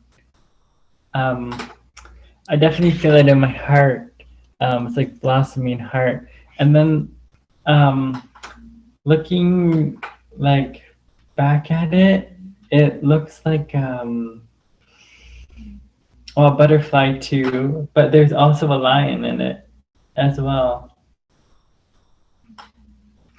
I'm seeing a lion, and like the plants around are its mane. Yeah. Yeah, it's like a lion has its eyes closed, like, and it's looking down. And then, yeah, the mane. It's very beautiful. Thank you. Thank you for recognizing the lion. There's something I want to share. So the eclipse, there's some kind of energy. How do we find our mission on Earth in this lifetime? Is that each one of us, we can check our birth chart, and I mean not birth chart, check the year of our birth, like before our birthday, check when is the last eclipse, whether it's solar or lunar eclipse. We can check on the website. I can share with you guys. And when you check that, the energy, like for me, for instance, before I was born, it was solar eclipse on Leo. So there's a lot of fire in the Leo, and it got eclipse, like kind of like eclipse is kind of like focus, telling me in this lifetime I need to integrate with the fire energy of the lion's fire energy, and that emphasize on me. And you guys already know, like my weak point is the fire. I don't have the fire in my heart. That is kind of like the kindling fire.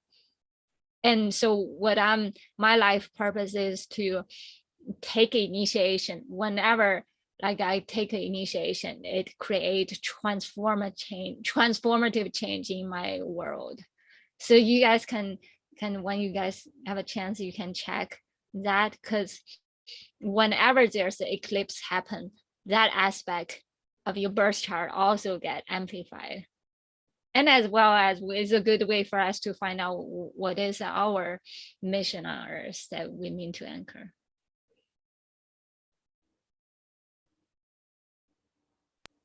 Thank you, Daisy. Thank you so So much. did you find your fire yet?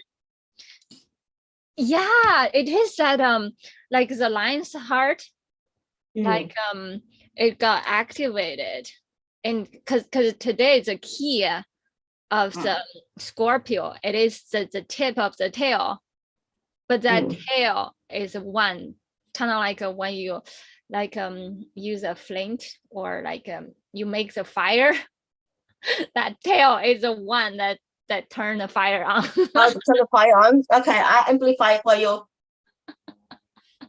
Thank you. Yes, will that's the amplify. one. Thank you, Kyle.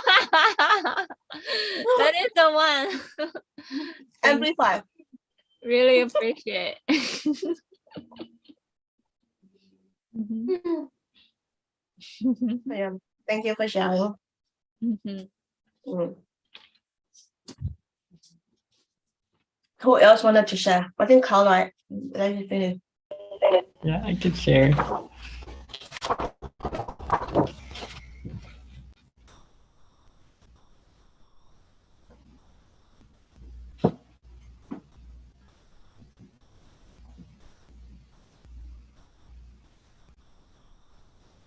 Yeah, I called it Ocean's Womb of Healing. So this is like the womb of the ocean. Yeah.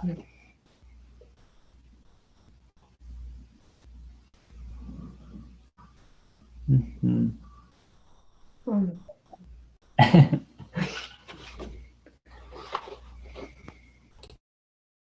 Another word. It is healing to my body when I look at your face. So thank you. It also looked like the worm also looked like a whale. Imagine the whale, the belly of the whale looking forward. And imagine the whole universe is inside that giant mother whale. Through her dreaming in all things created within that belly of the whale. And that is us too. Yeah. When we do our inner work, our inner elixir got cooked up inside. And we are that whale too.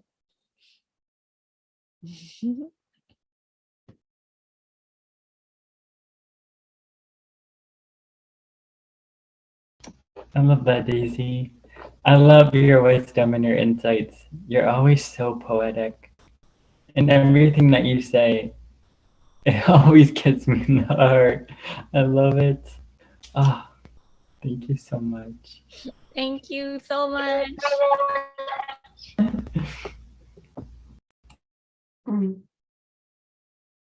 I think that we're all feeling so nourishing, and it just. All right. Is there any more that we wanted to share before we close? I can read a poem. Okay. You read, and then we will close the circle. It's 2:30 now. Okay. I mean, my 2:30. Okay. It's called The Guest House. Did I read this poem before? Or I didn't? What's the title? The Guest House by Rumi. Yeah. This being human is a guest house. Every morning, a new arrival, a joy, a depression, a meanness. Some momentary awareness comes as an unexpected visitor. Welcome and entertain them all, even if they are a crowd of sorrows who violently sweep your house empty of its furniture. Still treat each guest honorably. He may be clearing you out for some new delight. The dark thought, the shame, the malice, meet them at the door, laughing, and invite them in. Be grateful for whoever comes, because each has been sent from a guide from beyond. Thank you.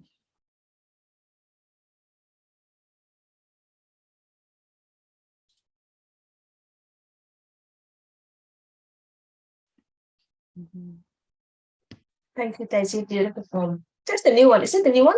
I haven't heard of that. Oh, this one is by Rumi. Oh, Yeah, Yeah. it's so perfect for right now because just like diving in deep in our body, feeling all the stories that we stored in different part of our body, the nourishment from each pocket of emotion, Mm. and allows me to have this gigantic party inside. Yeah. I feel you. Awesome. Thank you. Thank you And for my everybody. birthday party.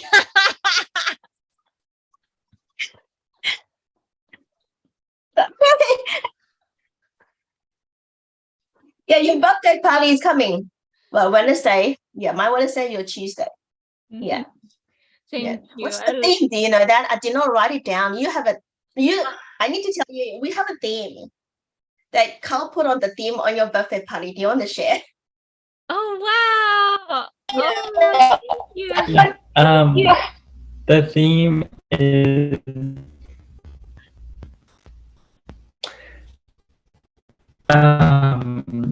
like indigenous ancestors.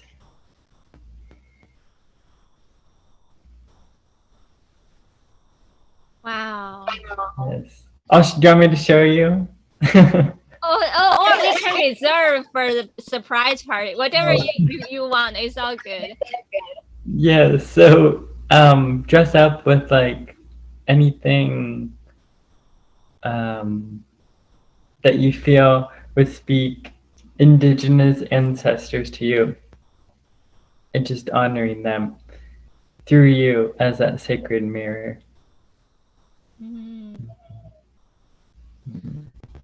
This is so cool.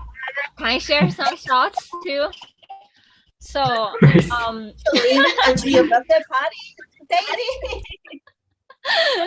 no, this is related to the astrology chart right now. Okay.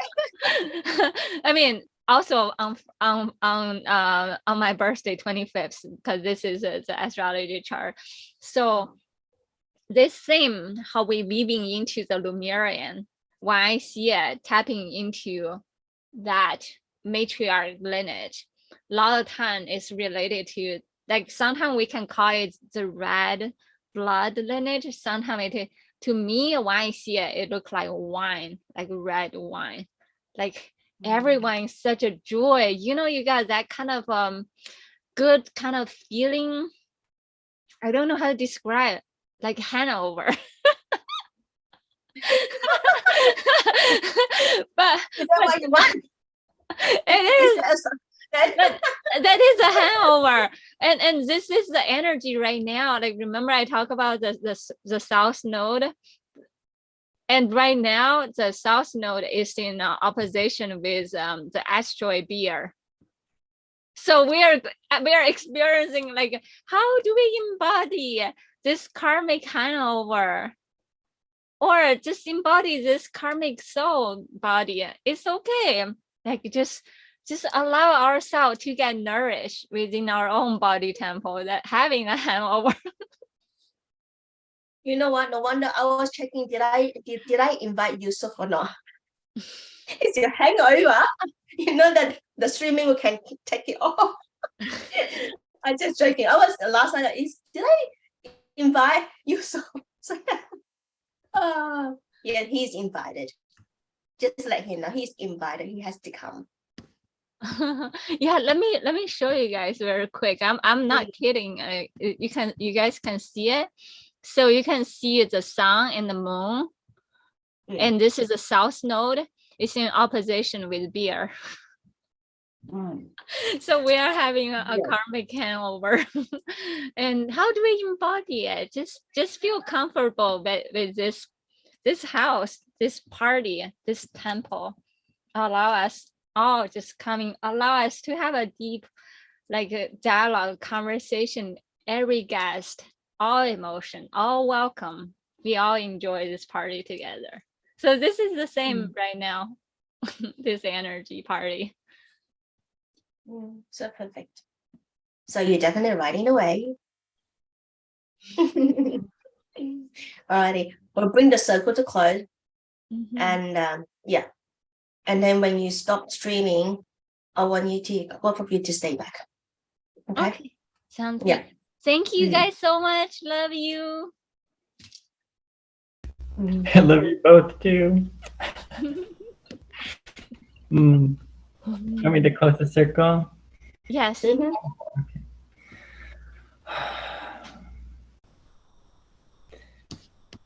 So we give great thanks and gratitude to our ancestors, our guides, our guardians, the caretakers of the land in which we reside, Mother Earth, Mother Nature, Mother Gaia, all of the ocean and all that we've journeyed today in bringing us back to remembrance within our hearts. As our hearts know the way, our hearts guide the way and lead the way. And let us just carry that remembrance forward in our heart each and every day and just shine as bright as we can in that remembrance and helping to bring others back home to their hearts. Thank you, thank you, thank you. Blessed be. And so it is. And now closing the circle.